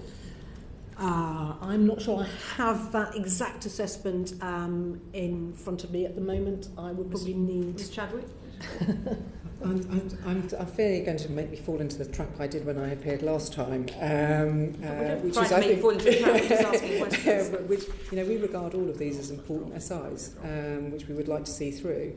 So last time when I said there were some that we could deprioritise, that was the trap I felt you made. So we would regard these as important. I suppose what I'm trying to understand is those 13 that are outstanding, is that because they are more difficult than all the rest? No, not at all. We've tried to get the most important and difficult ones into the system earlier, obviously. Okay. So that's always been our strategy. We're not leaving the most difficult ones to the end. There are nonetheless some quite important and difficult ones, and we are trying now and working very hard to get them through. We are as focused on those that have been laid and are going through the House in terms of contingency plans, because some of those are, as important, if not more important, than the some that remain. Could I ask both Ms Kelly and Ms Moriarty, in each of our departments, how many are yet to complete their drafting? I don't think the drafting of ours is a constraint at all. So I think they're all drafted, in other words? Yes. I don't Ms. think Moriarty? drafting is the issue. No, I think they're all drafted. This is a... but there are a number of processes that we need to go through post-drafting. But particularly, in our case, most of our SIs need to be agreed with the devolved administrations. Yeah, okay. But So that could change the drafting slightly if there's a... So they're drafted from the English end? Yes, but it might, but we are very far advanced in the process. I mean, I very happily invite to the committee. We have a what we call an SI control room. So we sounds very exciting. It's very, very exciting indeed, because we recognise that this is a very big and potentially a high risk area for us because of the need to avoid air gaps, and so we are kind of tracking every single SI through the process. Are your SIs being dealt with next week in what would have been the recess? Yes. Oh, wow. And Ms. Kelly? But they were planned for before that. Oh, well, we'll make sure we go on those then. There's some very exciting SI debates, I can promise you. Looking forward to that. I'll do them every Services. Meeting. There we go. So Jeffrey and I will be batting. And what are the contingency plans here? Are we going to be sitting at Easter? Well, that's after. That's too late. Well, it's too late, but there'll be 5 afterwards, won't there? Shall I illustrate with an example? Because I mean, it's very easy to kind of think what these are. So we have one, for example, around rail safety. We would like to make sure companies have total confidence, actually, with a legislative framework for doing that. As in a contingency arrangement, what we have asked is the ORR to prepare and have ready guidance that can be issued to the industry, which provides at least interim assurances to them before actually then the SI is passed. So with every single one of these, we have looked at actually what those kinds of contingencies, but each one is different in its nature. Okay. I just want to move on now, unless there are any other questions in that particular area, to about informing the public of what they need to do when travelling to the EU after the UK's exit. What work has been done there? How many international driving permits have been issued so far? So we've done a huge amount of work in terms of communications, both with businesses, because we need them to be ready, but also increasingly now also with the public. So we are now playing a part in 2 kind of audience-based communications projects across government, one of which is based at ensuring that citizens have the information that they need to take the actions that they need in order to travel. At IDPs, up and running now, being issued at a rate of 2,000 to 3,000 a day since the system went live on the 1st of February. So you can kind of do the maths on that. I haven't got, I'm afraid, absolutely today's figure on how many have been issued, but it's in the order of 20,000, that sort of kind of number. They are now being issued, as I say, on a 2,000 to 3,000 a day rate. And we're using all sorts of influencers, third-party endorsers to make sure this information goes out. So Martin Lewis, who has 13 million follows, actually put out material around IDPs and actually green cards. So all channels are being used in terms of to make sure this gets through to individuals, rather than just presuming government communications from the centre can make. And this how are you all managing work. to coordinate with other departments? So, for example, it used to be the case that you could take 9 months unexpired passport time and renew your passport early, which helped passport flows to the passport office, but it's obviously major for transport. So that's the Home Office. So how are you linking up with other departments on these issues where you've got to communicate to people about their travel arrangements? So some of that linkage actually happens through DfT.UK. So those things that are individuals' actions that we require will be there. Individual actions that DEFRA will require will be there. Links actually to the Home Office. We are coordinating in terms of communications professionals in terms of what actually gets hooked into. So our influencers, can they help and share? So there are a range of ways in which actually we're doing that. And that's why I describe our participation in an audience-based campaign, because obviously as a department we've been communicating with our stakeholders and our industry players directly, but now what is happening across government is very much a sort of broader-based communication of which we are a part, aimed at citizens. What do they need to know? What do they need to do? Businesses, what do they need to know? What do they need to do? I appreciate that, but I sort of you wrote to us about quite a considerable amount of activity in December that was being undertaken. I think 4 round tables, various ministers meeting with different organisations. Can you tell us a little bit more specifically about what you've learned from those encounters that have influenced any change in the communication strategy, any work you need to do with third parties who are you relying on to impart information as well, that is different from what you had before having that engagement in December, and how that's playing into further engagement all the way up to the 29th I mean, of this is March. absolutely playing a part. It's a very iterative process, really. It's playing a part all the time in how we are preparing. So if I think about something like our ECMT permit system, a huge part of how we design this and now how we are operating it is reflecting the discussions that we have had with our road haulage sector in the roundtables that we've had for them, for example. So it's an integral part, I think, of how we're trying now to deliver some of these work streams. I mean, I'm sure there are other examples on the aviation side we could give, but you know, it's a sort of, it's not a one thing, it's a constant consideration of are we communicating? And give me an example of these roundtables where people thought the communication was poor. There must have been something, some pushback. I'd say in general, if I describe it generally, I would say that the aviation sector, and Ms. Chadwick can say more, the aviation sector believes that we have actually done an extremely good job as a department in communicating with them on all aspects of Brexit relating to them. Indeed, I was at a large industry event very recently where the industry sort of leaders actually said and thanked the department and Ms. Chadwick in particular for the quality of communication and engagement that they had with us on they're Brexit. happy. So they're happy. Who is unhappy? I think by and large the road haulage sector has been sort of more unhappy at various points in this process, has been more critical and challenging at various points in this process, but equally I would say recent roundtables have been very much more constructive, and I hope it is true to say that the sector now actually does have a more positive view of some of the engagement that it's had with us and the communication it's had Presumably from that's us. partly because the haulage sector represents probably quite a lot of SMEs. Yeah, there's a lot of SMEs. So, I mean, they have been more critical, they've been more challenging, that's absolutely fair. And we've worked doubly hard, I think, to address some of those concerns in our communication.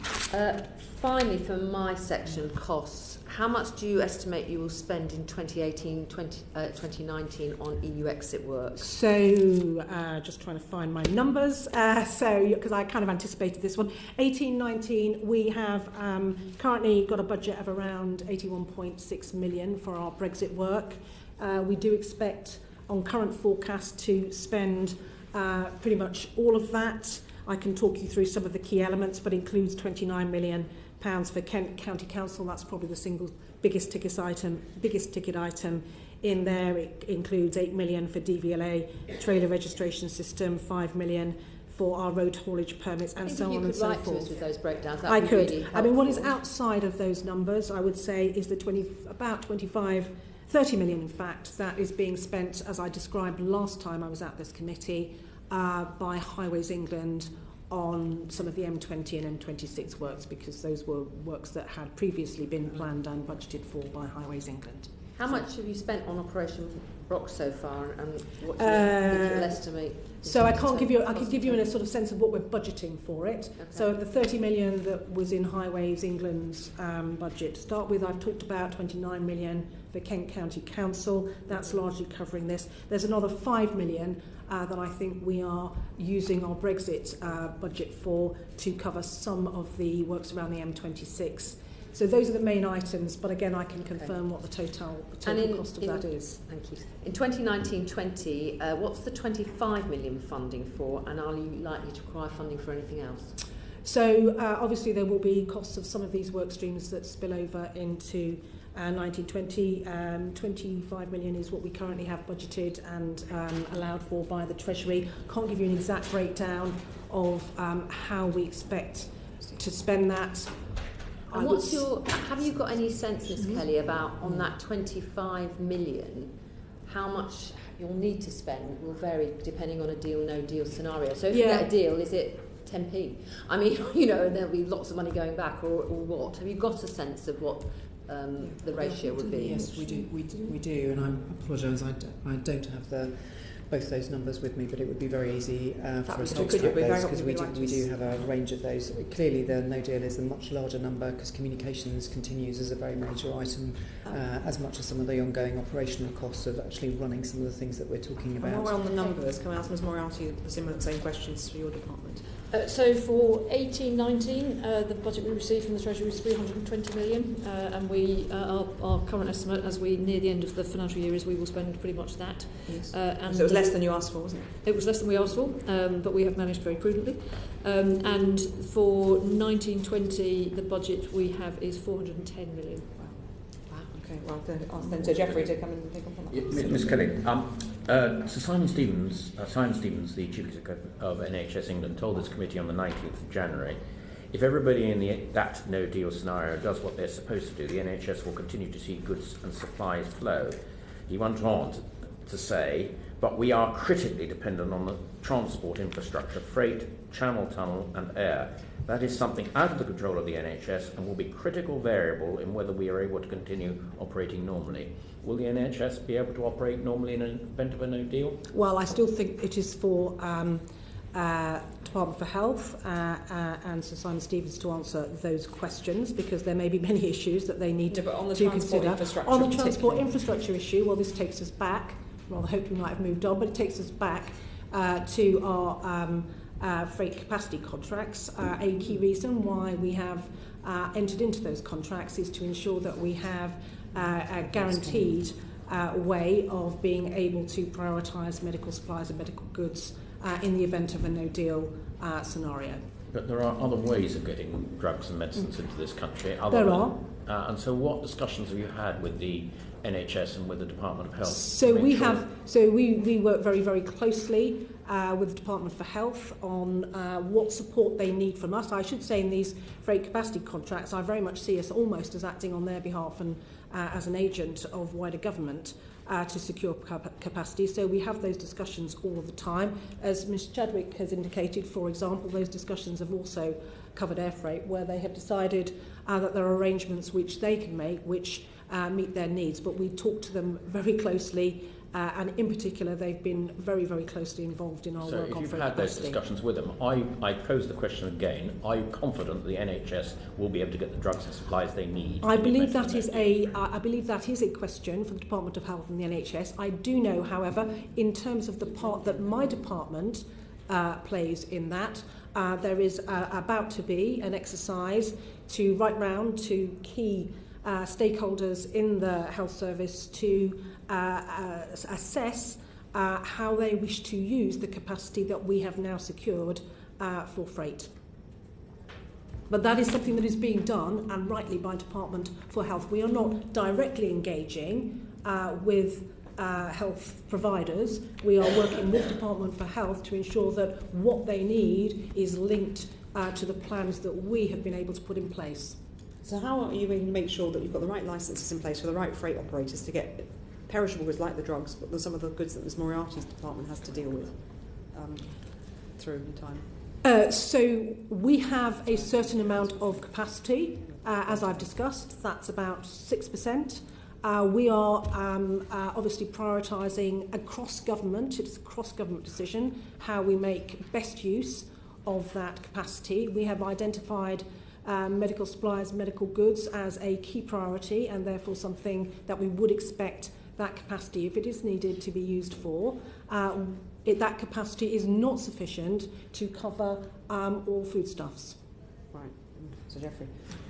Well, given that the permit process is now closed, there were 11,392 permit applications, and only 984 were granted for HGV lorries, and 2,832 short-term permits.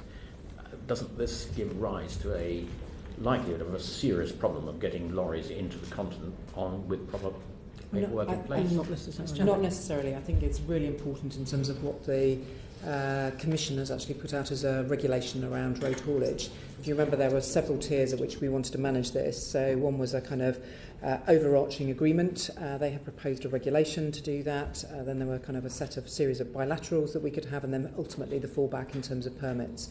And the permits were always going to be the fallback and was always going to be somewhat suboptimal. The good news is, in terms of the top, which is a regulation, is progressing well. Indeed, actually, the European Parliament was considering today, and that and the equivalent regulation actually on aviation is giving us a far higher degree of confidence than I think when we last appeared in front of the committee back in October.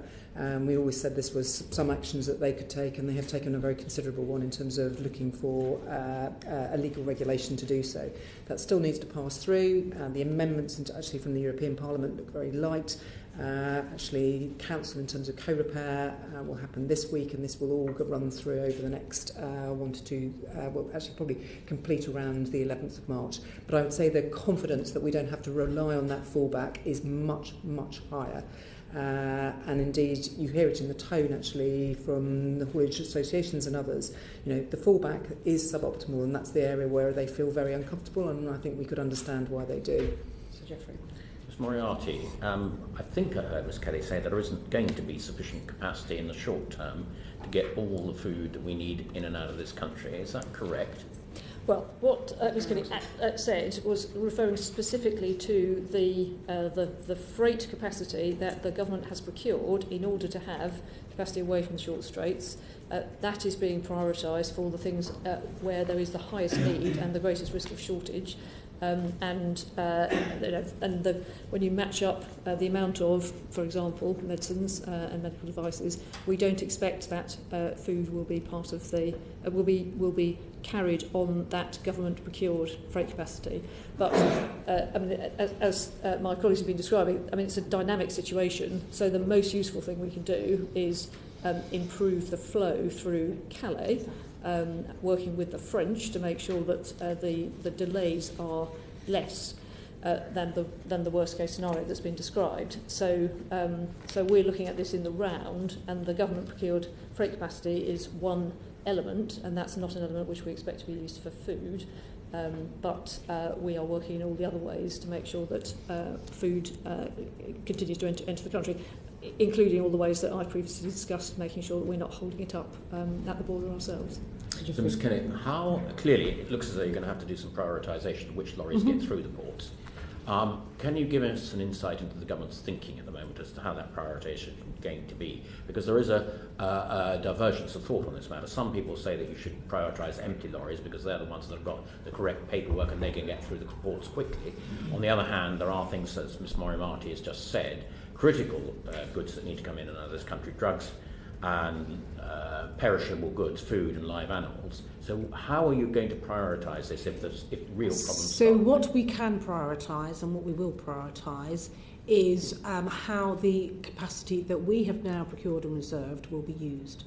What we do not expect to be able to prioritise as a matter of sort of practical kind of handling is then the exact order in which all lorries going through the border will be able to proceed. It's simply not practical. We have not identified practical arrangements, which means that we can prioritise all traffic flows. What we can prioritise, as I say, is the use of the capacity that we have secured.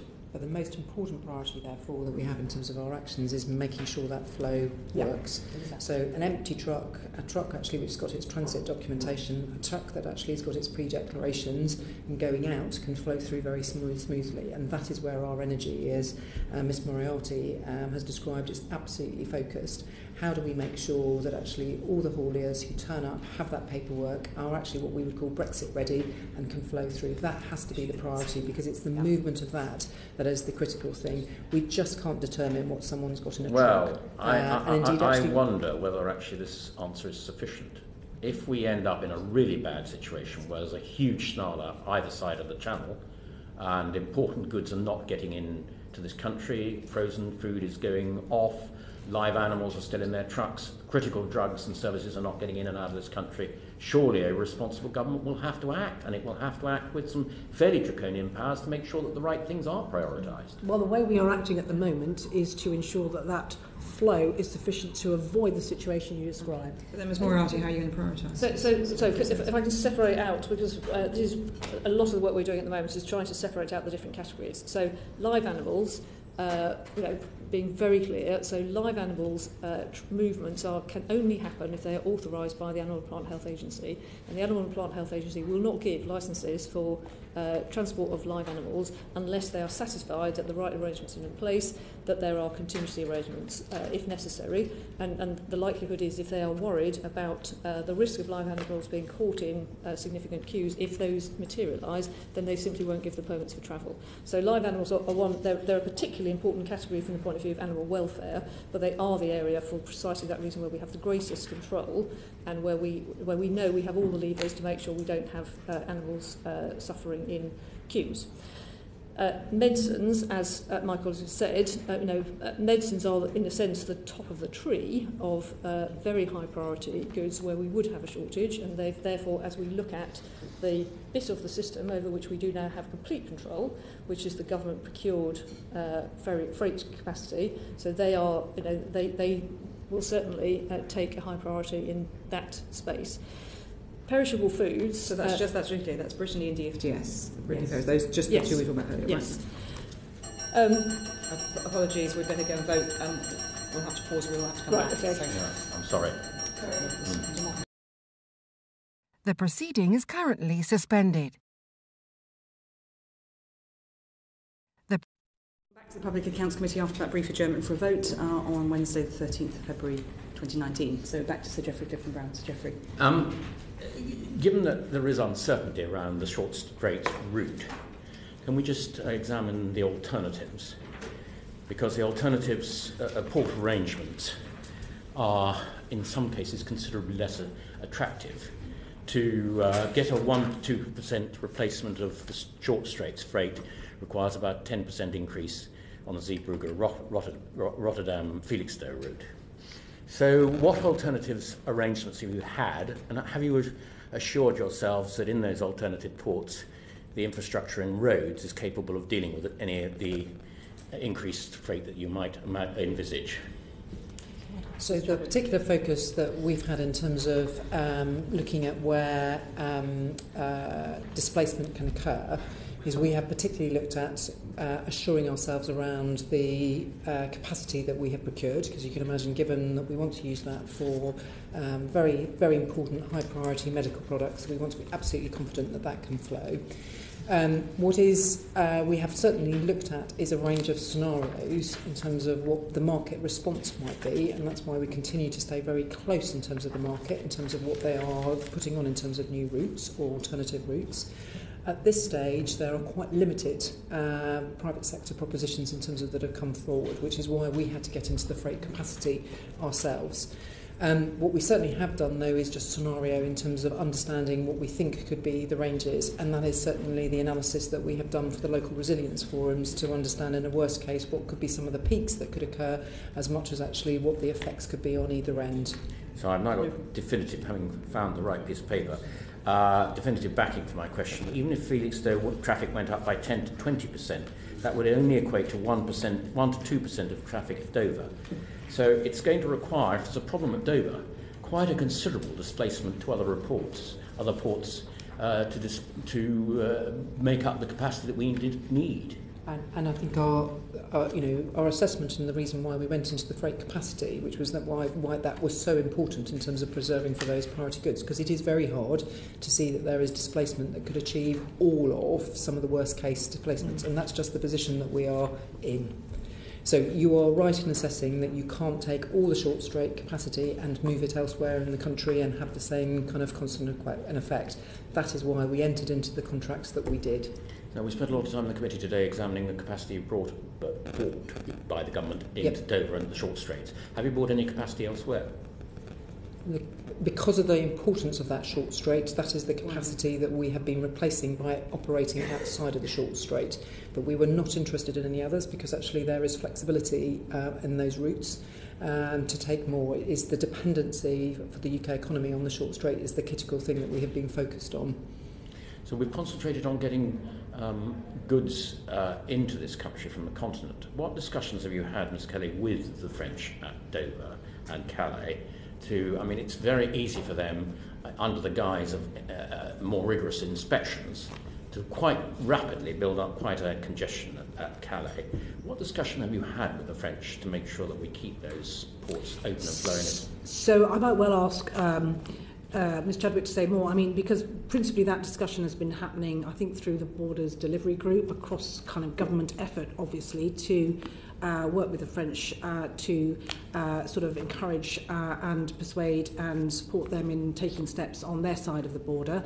I said at the beginning of this hearing that one of the catalysts for us thinking about securing capacity back in the autumn was the sense that at that point we did not see a very active French response to thinking about what infrastructure would they need to put in place to manage the flow of goods and lorries through the port. Actually, that has now changed quite materially, and we do see evidence now, and I think, as Ms Chadwick, who sits on the Borders Delivery Group, can say some more, but we do now see encouraging signs, actually, that preparations are being taken seriously on the French side as well for a no-deal Brexit. So I personally had meetings before Christmas with the French coordinator around all of this. Those discussions have now concentrated onto the Border Delivery Group, who do that on behalf of DEFRA, ourselves, Home Office and others.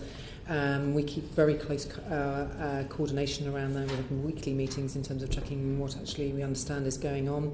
There is an awful lot of intelligence now in terms of activity, so physical infrastructure going in.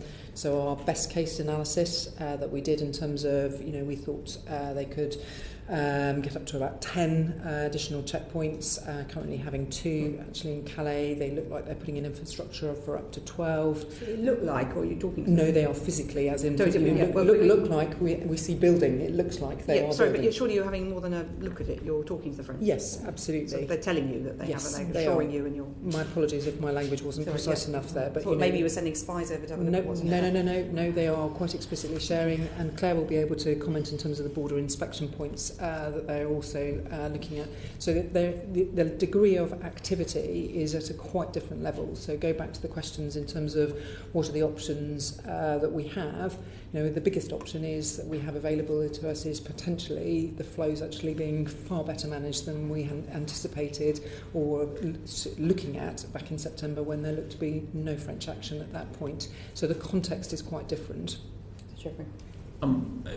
For all the reasons that we've discussed today, the possible reasons of disruption, and one wants to be careful about giving hostages a fortune, but is it likely that if hauliers are facing long delays, that haulage rates will go up? Costs will go up. It is, I would say, that would be a natural market response, that they would seek to pass some of those costs on to customers. So, we, in a normal market response, you might well see some of that happening, I think. And that was part of some of the business case analysis that we were looking at. It was those sorts of responses that we were looking in terms of the assessment, in terms of why, certainly back in September, trying to maximise as much capacity as we could was actually a sensible and appropriate thing to do. But I would also say another natural response that you would expect to see would be hauliers looking at other routes and taking opportunities elsewhere, rather than go through the short straits if they see the prospect of delays there. So you could see a number of dynamic things happening, I would say, in the market in response to disruption if it happens. Can I come back to a really important question we had before the break? And this is this business about if there was considerable disruption in the Dover-Calais route and lorries were piled up for miles around on one side or the other, and critical goods were not getting into this country. Have you gained this, and are you prepared to introduce emergency legislation if you need to deal with that? Well, I suppose the question in my mind is, what would the emergency legislation be doing? So clearly, you say you don't Operation have powers, Rock. You don't have powers over the commercial market to prioritise. I think what I'm saying is, firstly, Operation Rock is all about managing that at our side, and has been entirely designed to enable us to do that and to manage the disruption and to keep Kent open for business. As we've always said, we intend to do so if there is significant backup of lorries on our side of the border. I think what is more challenging, though either of my colleagues might want to say a bit more, is the idea that there is... I don't think it's an absence of powers so much as a practical challenge around how you would pick and choose exactly which lorries you take out of a queue and allow to move through the system. So I'm a haulier with a load of bricks. I've been there for 24 hours. Somebody else has been waiting for a very short space of time, but his goods, frozen food, for example, is going to run out of time. Do you have the power to direct one over the other? We don't believe we do, because what you're doing is you're playing in markets and picking winners and losers here. So what we go back to, what are, genuinely you are picking market winners and losers. I'm sorry, I don't accept that, Ms Chadwick. If it is in the national interest that we get food or drugs critically, quickly in and out of this country, because our shortage is building up, the shelves in the shops are emptying, surely there is a need for a responsible government to act pretty quickly. So perhaps if I go back to where we were before the vote, drugs, the solution for drugs, we believe, is to use the government procured capacity. We don't believe, as on the basis of our best understanding, that we will need to take specific action in relation to food. We don't believe that even in the reasonable worst case scenario that we will have a shortage of food. We expect that there would be a reduction in choice. But we don't see that is... I hear all of your comforting answers, but as a responsible government, surely you've got to be planning for the very worst case scenario, and I'm asking you a question about that very worst case scenario, what you would do in the instance that I have outlined. Well, the government clearly does have, it has emergency powers. We are not expecting. We have looked at this and we are gaming it, as you would expect, and we've looked at what we think might happen. We actually think there's a much lower probability now that it will happen for exactly the reasons that we've been talking about, and our best understanding is that the things that we can see, we wouldn't need to take emergency powers, but the government clearly does have emergency powers for situations when it might need them. So can we just be absolutely clear, from those figures that I read out earlier about the offset with the other ports, you're saying that if there is a real problem in the short straits route, there is no chance really of the other ports being able to offset that capacity because of the sheer amount that goes through the short straits. And so if there's a real problem at Dover to Calais, we have a serious national emergency. I think what we've said is that we have taken steps through the procurement of our capacity directly by government to ensure that we have a means of getting absolutely top priority goods into the country in a guaranteed way. So that is the principal step. I think we've said that what is also happening now is a huge amount of work both on the UK side and with the French to ensure that actually the flows are such that some of the worst case scenarios that you might otherwise imagine will not emerge, and indeed there is evidence to suggest that actually steps now are being taken to secure flows of traffic in that way. We do not currently have a plan to do exactly what you are describing, namely to pick and choose every single lorry in terms of its priority coming through the Dover Straits. Don't you think at least, Ms Kelly, you ought to have a plan? I think a plan has value only if it can be executed with confidence and in a secure way. And the judgment that we have taken, having looked at this, is that there is not a practical and safe way of actually doing this. Let's go back for a moment just to the point about the non-emergency. The point that Sir Geoffrey raised earlier about the number of haulage permits, the ones that let people operate in the EU. Morality, that has a big impact on your department and the toing and throwing on a number of the items. You've said earlier that animals would not be allowed to travel if there wasn't a route through. If I paraphrase you slightly, but that's correct. Right? Yeah. So that has an impact on what we've just heard. But also, if there's no route through, what happens to those animals that would otherwise be exported for whether it's for sport or food purposes? Well, the amount of live animal exports is very, very small. Yeah. I mean, it's under 20,000 of all types a year, and certainly not what it used to be because of the restrictions. Absolutely. So, well, have you worked out what the impact's going to be on the welfare of those animals? That they may have to be moved for good reason, or there may be an issue for the farmers. Like sheep farmers. Who have so I don't think the issue is about animals that would otherwise be live animal exports, because the numbers are microscopic in the context of the overall. Okay. So what other areas of risk are there that would be at risk if there aren't enough permits for the right freight companies, right hauliers, to deal with the goods that your department deals with? What's the biggest worries for you? So, I mean, we are obviously looking at the impact on the sectors that we deal with, and whether not a single issue of the availability or otherwise of haulage permits, but a combination of factors which would be present in a no deal scenario, where we would have in relation to exports of products of animal origin, so meat rather than live animals.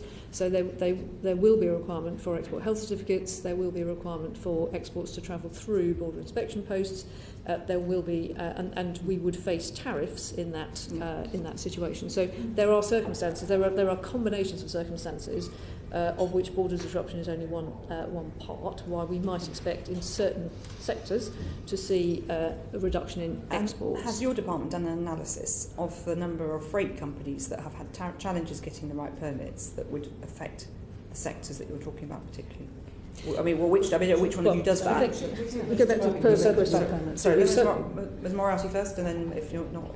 So I think the question of permits. I don't think the question of permits is going to be the determining factor for the reasons that Mr. Adwood was outlining earlier, because we think there is a solution to permits. So I don't think so. We have, we are hearing some anecdotal evidence about permits, but I think it's a much broader picture, and it's not the presence or absence of a haulier permit which will make the difference to whether or not sectors experience disruption.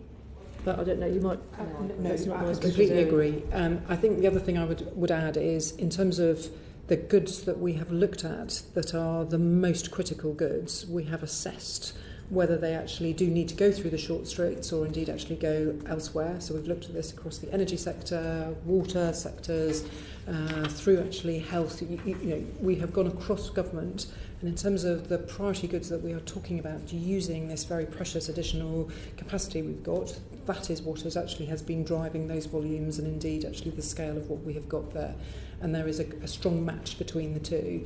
So in terms of the things that actually would be most critical to the UK in terms of continuing operations, they either come in through other routes to date, or indeed could go to those, or we have found actually alternative capacity for them to actually operate through. And that has been quite a comprehensive cross-Whitehall piece of work in terms of to understand. It was a slightly woolly answer, and I'm going to challenge it. Given the displacement figures that I gave earlier, the actual opportunities of being able to displace the sort of quantity of goods, particularly in foodstuffs, which are quite bulky, to other ports to meet the demands of the United Kingdom, surely is pretty improbable.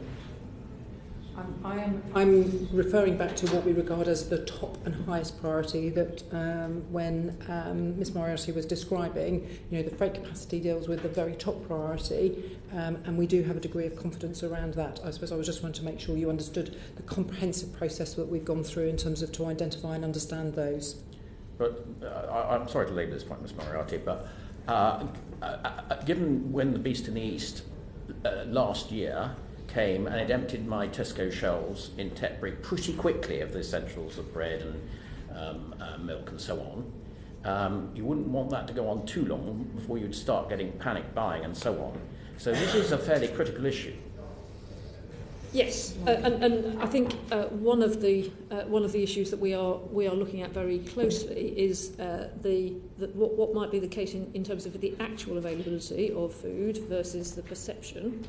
So our best understanding is that in the event that there was significant disruption on the short straits, that there would be a reduction in availability and a reduction in choice, particularly of those perishable just-in-time goods which come through the short straits, but that there would not be an absence of food. We would not face a food shortage as a country when you look at all the other places from which food comes. We have very, very wide and diverse supply chains for food,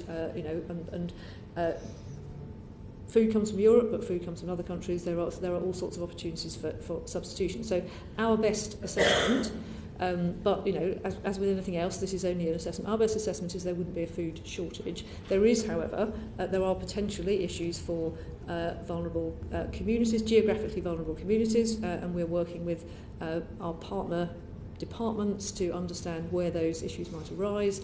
There's clearly a potential for an impact on vulnerable groups if there's an increase in food prices. So we are working with we had a discussion with a whole range of departments who we would need to look to help manage the situation. There are departments who have significant who are significant buyers of food for their own for the sectors that they serve. So the Ministry of Justice, the Education Department, there are government departments who depend on being able to buy food. So we are working with a whole range of partners. And also the Department for Education doesn't buy much food itself. I mean, you're talking about schools. For schools, yes. So schools. So we are working with other parts of government in order to have a sensible, joined-up approach and to think about the places where we might need to act. So I mean, all of the sort of planning that you were talking about, absolutely. We are thinking about where problems might arise. We hope they wouldn't, but they might arise. We're also working very closely with the retail sector, because we know that the voice of retailers is, it's a more immediately trusted voice by consumers than government saying, please do this, please do that. So we are absolutely looking at all of those issues to make sure that not only do we have an adequate supply of food, but people feel enough confidence in that supply of food. Thank you. With your indulgence, Chair, I'm going to ask Ms. Kelly a question about our earlier discussion on seaborne freight. Can you just confirm for the record that ARCLO had actually produced paperwork and two ships to the government? You had identified two specific ships that would be part of that contract. We certainly understand that ARCLO had identified two ships, named ships to my understanding. Ships, we knew exactly which ships they were looking at procuring. I could provide further details. I don't have the details of what paperwork, etc. But we just to be clear, there were tangible plans. These were not. So there was no legal. But there was not a legal. There was not a legal contractual arrangement entered into. That was all built into the milestones process. As you said earlier, of trying to drive this through. And no letter till the 14th of January. Yeah. That's helpful. Ms. Moriarty, can I sort of go through a few quite specific things to your department? And first of all, talking about export health certificates and the vets, how can you be so sure that the market is going to meet the demand for vets without your intervention? Well, we've talked about vets on a number of previous occasions. We are talking very, very regularly to the veterinary sector. We're also talking to some of the larger businesses who would be needing the services of vets on a larger scale than they do at the moment. We have the action that we have taken. We have funded 450 places for vets to acquire the specific animal export certification that they would need in order to be able to sign export health certificates. And that 450 plays against, as you will recall, an estimate of about 50 full-time equivalent vets to do the signatures. We've also agreed with the veterinary profession the creation of a certificated support officer role, and we are funding the first 200 places for people to become qualified as certification support officers, who can then do quite a lot of the administrative work, allowing the official veterinarian to spend a smaller amount of time in order to provide their assurance. We have, I think, 70 people registered for the CSO training. We have about 25, 26 in training. People are starting to come out of that training. The offer in terms of the veterinary qualification has gone out in the last few days, and we're hearing reports of good take-up. So that will give us quite a significant increase in the capacity. But I mean, ultimately, we have to, we are talking both to the supply side, as in the veterinary profession, and to the demand side, namely the processes, to try and understand. And our best understanding is that while enabling some additional vets to have the qualification is a helpful thing. For government to intervene otherwise in the market would not be helpful. So you funded these 450 vets Yep. and 200 certification officers, but yet you've only started training a comparatively small number. Are you confident that you've got enough people able to certify these certificates in the next month or so, a little bit over a month? Yes, the training, for example, the training for the certification support officers is a 6-hour online training programme, after which people sit an exam. It's then 10 days or so for APHA to qualify, to give them the evidence of qualification. The veterinary qualification is an upgrade on a general export qualification, which again is a matter of a relatively small number of hours. So we think it's entirely feasible to add to the numbers in that way. And we know that I think 500 or 600 vets have recently refreshed their animal export qualification. And the cost to exporters is not going to rise? Well, the cost, at the moment, if you're an exporter exporting only to the EU, you don't need an export health certificate, and you therefore don't need an OV to sign your certificate. So you will incur a cost that you didn't before, simply because you have to get a process done which you have to pay for. Can I move on to the vexed subject of chemicals? You've been establishing a computer system that allows chemical manufacturers to register on.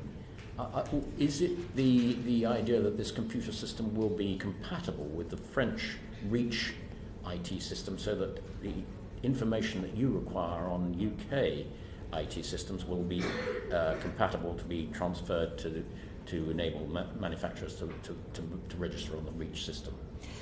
Well, at the moment, everybody is registered on the REACH system, and what we're doing, but we will not have access to the REACH system and the data that it holds from the 29th of March if we leave without a deal. So we are building, essentially, a mirror image of the REACH. Sorry, I'm not we're building essentially a copy of the REACH system onto which the same data that they provide can be entered. So it's not a system which holds data in a very granular form. Companies upload documents which contain the data which they require in order to have access to the market. So our system will certainly allow them to produce the data once and upload it to different systems. We are grandfathering all of the existing REACH registrations of UK companies will be automatically, they will become part of the UK REACH system, and we're giving people quite a reasonable period of time, so 6 months to make sure that their details are registered on the system, and then 2 years to get the actual data onto the system. Yeah, but we're talking about two different things here, aren't we? We're talking about registering on the UK system, yep, and registering on the EU REACH system. So surely all chemical manufacturers will be required, if we leave the EU on a no deal, to register with the EU REACH system. So it depends what they want to do, and there is now quite a detailed set of guidance on the Health and Safety Executive's website, which takes people through exactly these different permutations. There are, as we've discussed before, quite a range of permutations depending on whether you're a UK company wishing to access the EU market, whether you're a UK downstream user, whether you're a UK company wishing to access the UK market. If you are a UK company who currently has a REACH registration, and you wish to continue accessing the EU market, then you need to transfer your registration to either to a company based in the EU27 or to an only representative. And ECHA, the European Chemical Agency, issued guidance last week, and they've created what they call a BrExit window from the 12th of March to the 29th of March, when companies will be able to do that switch over so that they maintain their registration in the EU. And then we will, if they are UK companies, we will simultaneously, we will grandfather them into the UK system.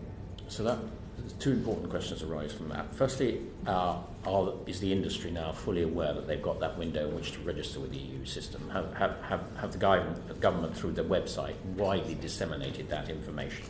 So yes, so we have put information on the Health and Safety Executive website. It is signposted from a whole variety of different places.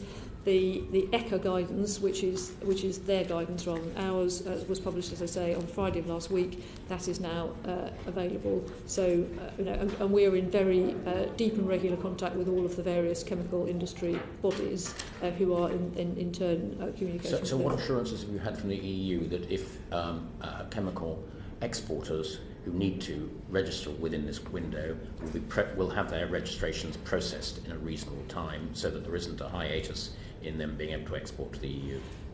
So they're not registering on the REACH system. They have a registration. So if I'm a UK company and I'm currently exporting to the EU, I will have there will be a registration on the REACH system.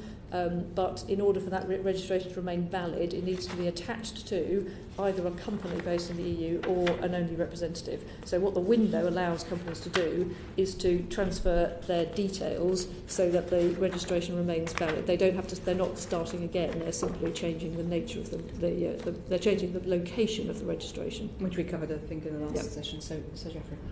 So can I just get back to the Chair's question on live animal exports? I come from a very strong sheep-producing constituency that relies heavily on live animal exports, and and a number of others constituencies will be the same. Whilst they may be able to make alternative arrangements for a month or so, we don't know how long any disruption might last. There will come a point where it will become very serious, because there won't be enough, particularly at this time of year, enough feed for them. And we're going to need to slaughter large numbers in the UK in that event, in that very unlikely, unfortunate event. What sort of planning has the government done for this? So I'm sorry, very, very, very boring about this, but we're not actually talking about live animal exports. We're talking about carcass weight exports. So the number of live animal exports is very, very small. I think what is in your constituency, what people are they are exporting sheep which have been butchered, and we recognise that the sheep industry is in a particular, it is the industry which is most reliant on exports and most reliant on exports to the EU. So it is certainly something that we're taking very, very seriously. We don't have mass slaughter of sheep as any part of our planning at the moment, but we are looking at how we can support the industry in that eventuality. Okay, I just want to cover very quick ones. The workarounds that you had talked about before a number of times, Ms. Moriarty. Can you give us an example of one where you would manage the flow that would reduce by 60%? If the flow of goods reduced by 60% for 6 months, which is the risk scenario, can you give us talk through how you would deal with, take one strand of your work, how you would get that through the system? So you're talking about our IT projects? Yeah. Okay. So the IT projects are, generally speaking, they are not dependent on the volume of traffic going. So that won't be a problem for IT at all? There is no risk? So IT projects, I was going to make the offer, which we have made and had taken up by the DEFRA committee. Actually, if anyone from the committee would like to come over to the department, we have done a show and tell of actually walking through the system, because it's a lot easier to explain these systems when you're actually seeing them in front of you. Okay. But we have, in very, very headline terms, there are 6 systems. One of them is a relatively straightforward upgrade of the system for getting an export health certificate. It is not it's not all singing, all dancing system, but it makes it easier for people to access the information they need. And with that system change, and with some additional people in our Carlisle office, we are confident we will be able to maintain the current time for issuing an export health certificate, even with significant increase in volumes. We have a system for F gases and ozone depleting substances, which is also live. The other systems we have are at various stages of testing, and we are moving them through and testing them with users. Some of them have been through the private beta, so they have had actual users using them. Some of them are just getting to that point. We do have contingencies if we find that either the systems fail or there are any issues which make it difficult for people to use them. So what's the biggest risk for all or any of them? So the biggest risk is that a number of them depend on a registration, a common registration module, and we need to make sure that the registration module is sufficiently user-friendly for people to be able to get onto it. And and that's so there's an IT element to that.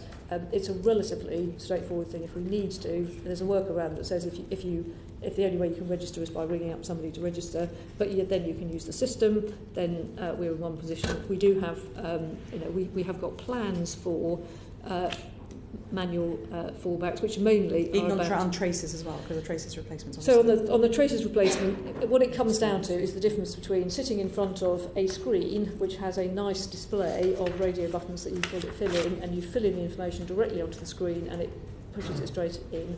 The fallback is that you are presented with a form that you fill in on screen with exactly the same information, and you email the form to somebody else and they input the data. So that's but we have worked out what it's going to involve, and we do know, we understand what the... a lot more people. Not a huge number of more people, but some more people, and we know exactly where those people would come from. So we are prepared. Well, we've got a lot slower though than the traces system. What it loses is the integration with other systems. It would be slower because we're talking about goods coming in from third countries into container ports where we're not talking about the just-in-time in the first place. We don't think that it would materially add to the amount of time taken to process the goods. I'm going to bring a quick fire round from Sir Geoffrey, Lady Moran, and then Caroline. Can I move on to another big subject, and that's food inspections? As I understand it, you're not planning any increase in the amount of food inspections. You're relying on the fact that pretty little food is inspected already when it comes to this country. But have you thought about behavioural changes on continental food suppliers in the event of a no deal? Yes. So what we're doing, again, as I've finished, it is broadly the same plan that we had before. So third country goods will be subject to exactly the same regime that they are at the moment, but we will be using a different computer system to capture the information because we won't have access to the EU system. In the first instance, we will not be requiring pre-notification of goods that are coming from the EU, but the system is capable of dealing with them. And from June, we would expect to be starting to introduce, or the Food Standards Agency to be starting to introduce pre-notification requirements for food coming in from the EU. If it is high-risk food, so that is either products of animal origin or certain high-risk foods of non-animal origin.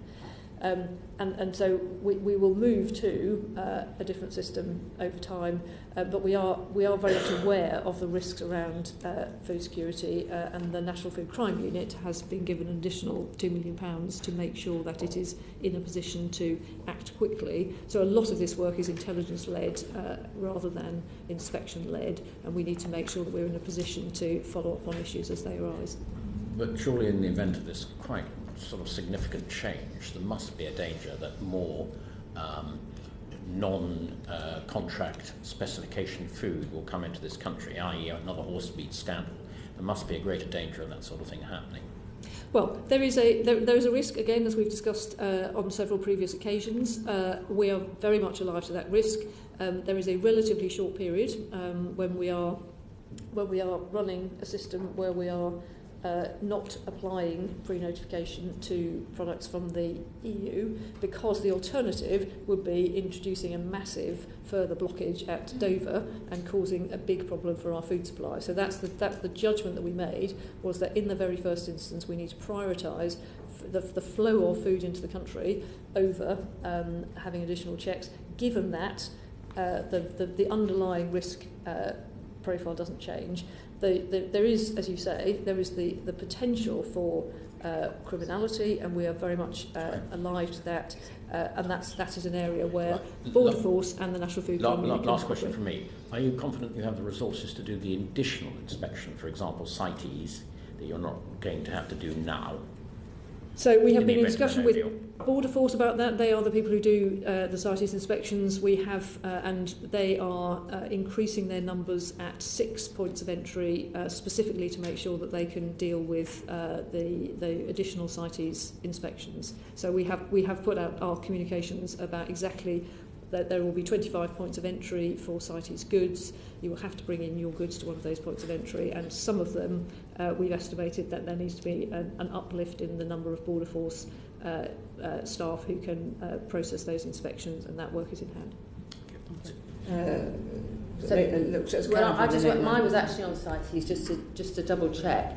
We're not adding on any additional bureaucracy in relation to this, because a parliamentary colleague suggested that even if obviously we're all under the same arrangement at the moment, if something was brought in from, say, France, we were asking for additional stamps and permits to be done. Is that the case, or is that wrong? Well, at the moment, because the EU is treated as a single unit for CITES purposes, there are no permits required. Yeah. So if you bring a CITES goods from France to the UK, there are no... And you will need a permit. So including, if you're buying orchids in the Netherlands, which is a major source, and you're bringing them into the UK, they will need a CITES permit, because that is how the international regime works. And what happens is that instead of being part of a big block and we can move anything we like within that block, we then become a separate country. So there will be... Even though we know these countries are all signed up to the same international agreement? Yes, but that is the terms of the international agreement is that as a country that is not part of a recognised bloc like the EU, we have to apply the rules ourselves. Okay. Yep, so quick question. Ms Moriarty, how many civil servants have been seconded to your department to help you with the extensive work we've explored today? We have... or is that the wrong word? Well, no. We have recruited about 2,500 people. We have had some people seconded in from our own delivery bodies who obviously have particular expertise in the areas we work in. We also have, at the moment, we have about 100 people who are coming on a temporary basis from the Department for Education to support the no deal planning. Yes. Lovely. And Ms Kelly, does that apply to you as well? You've got some help from others? So our numbers are slightly less sort of significant in scale relative to the department size than they are for Ms Moriarty. At the moment, we've got about 260 people, full-time equivalents, working on Brexit-related business. In the event of a no-deal exit and us having to exercise all of our contingency plans, we'd see a very significant increase in those numbers for a period of time. So what sort of level? Well, we could see that going up to between 600 and 700 at the peak activity sort of point, dealing with disruption. That is what we are planning for, because we're planning for reasonable worst-case scenarios, and we're planning for round-the-clock shift working, etc., etc. And has it been identified where they'll come from? Yes, so a significant proportion of these are people being, most of these, in fact, are people being redeployed within the department. We are actually recruiting some staff. We're making some external recruits, but we're also receiving some staff, in particular from the Ministry of Justice, are being redeployed and sent to us for a period of time to help. About 40 at the current is the current plan. So we're principally relying on redeploying people within the department, though with some additional people being brought in from other departments or externally to help us through a period of contingency planning if needed. Ms Moriarty, if no deal happens for you, does the same apply? Do you have a plan for many more people coming over? Well, we have been through successive internal reprioritisation since September of last year. So we've reprioritised something like 250 people onto no-deal work to quite a significant extent to make sure that we have greater resilience and we're not overloading people. So we've got some roles where we now have two people doing the same job in order to provide that resilience. We've looked at what we would need in the event of a full no deal. We are currently standing up our emergency centre. So again, you need a lot of people per post in order to make sure we can run 24-hour cover. I think if we are likely to have a further tranches of people coming on loan from the Department for Education. Department for Education is kind of the buddy. They're our buddy department, yes. Is that how it's working? It's a buddy? Yes. Oh, I see, yes. okay. And Ministry of Justice and the Ministry of Defence are our buddy department, so that's how we are dealing with completely this. reorganised Whitehall.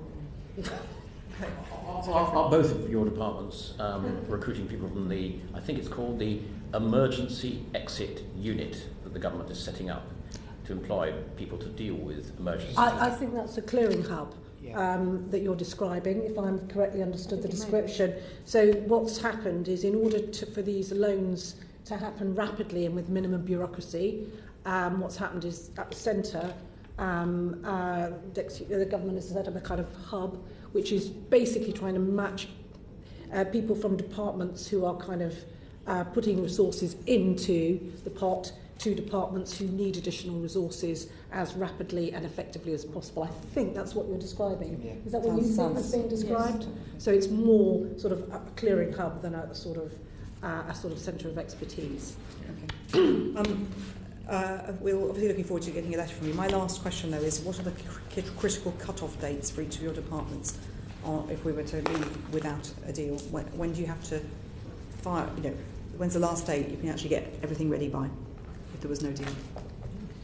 Are we gone past that date now? We are working to get everything ready by the 29th of March, I think. So you are really, now you are on the path to have everything ready for a no deal on the 29th of March, if that's we are ready to have the plans that we have in place ready. But we could find out we have no deal on the 27th of March. I mean, so is there a cut-off date? We don't know when the final decision will be made. So we could have it could be the 27th of February, that's a date mooted, could be a month later, could be any, could be... We just keep going. We just keep going, focused on the 29th of March until the... Keep going as though there's going to be no deal. You're going on that. I think we have to do that until we have confidence that's what I'm just saying. There is no prospect of no deal. And we know you've been working up on three options all this time, but just to be clear, so that you're now working towards a no deal on the 29th of March. It could change, but you're working. And Ms. Moriarty. So we have some specific cut-off dates or contingency decision dates on our IT systems where, working back from the 29th of March and bearing in mind that people need to be able to work with the systems. If we are not absolutely confident in the system by a couple of dates at the end of February, we would then switch to our manual contingencies. But broadly speaking, we are now, we are planning working for no deal. Yes. While simultaneously, so you're working for a deal. We are simultaneously working for a deal, and we have a lot of people working. And these are still contingency plans. I think the NEO will spend the next 20 years working out what it's cost to do it in this particular manner, but that's something that the current Controller General won't have to worry about. Lucky him. Okay, thank you very much indeed for your time. It's one of those issues that took a bit longer than we expected, but the vote obviously in a way. And Ms. Morris, well, I'll just repeat my offer. I mean, I think I'm quite keen to come. Yes. Some of us are around next week with, apart from looking at interesting SIs from your departments. There's two things. One is we can get into more detail about some of these things. We ran the show and tell in about 2 hours. Okay. But it's a question of how many. Well, what we'll do is we'll get in touch immediately offline tomorrow and make sure that we set up a date for committee members who are around next week. Thank you very much. Thank you.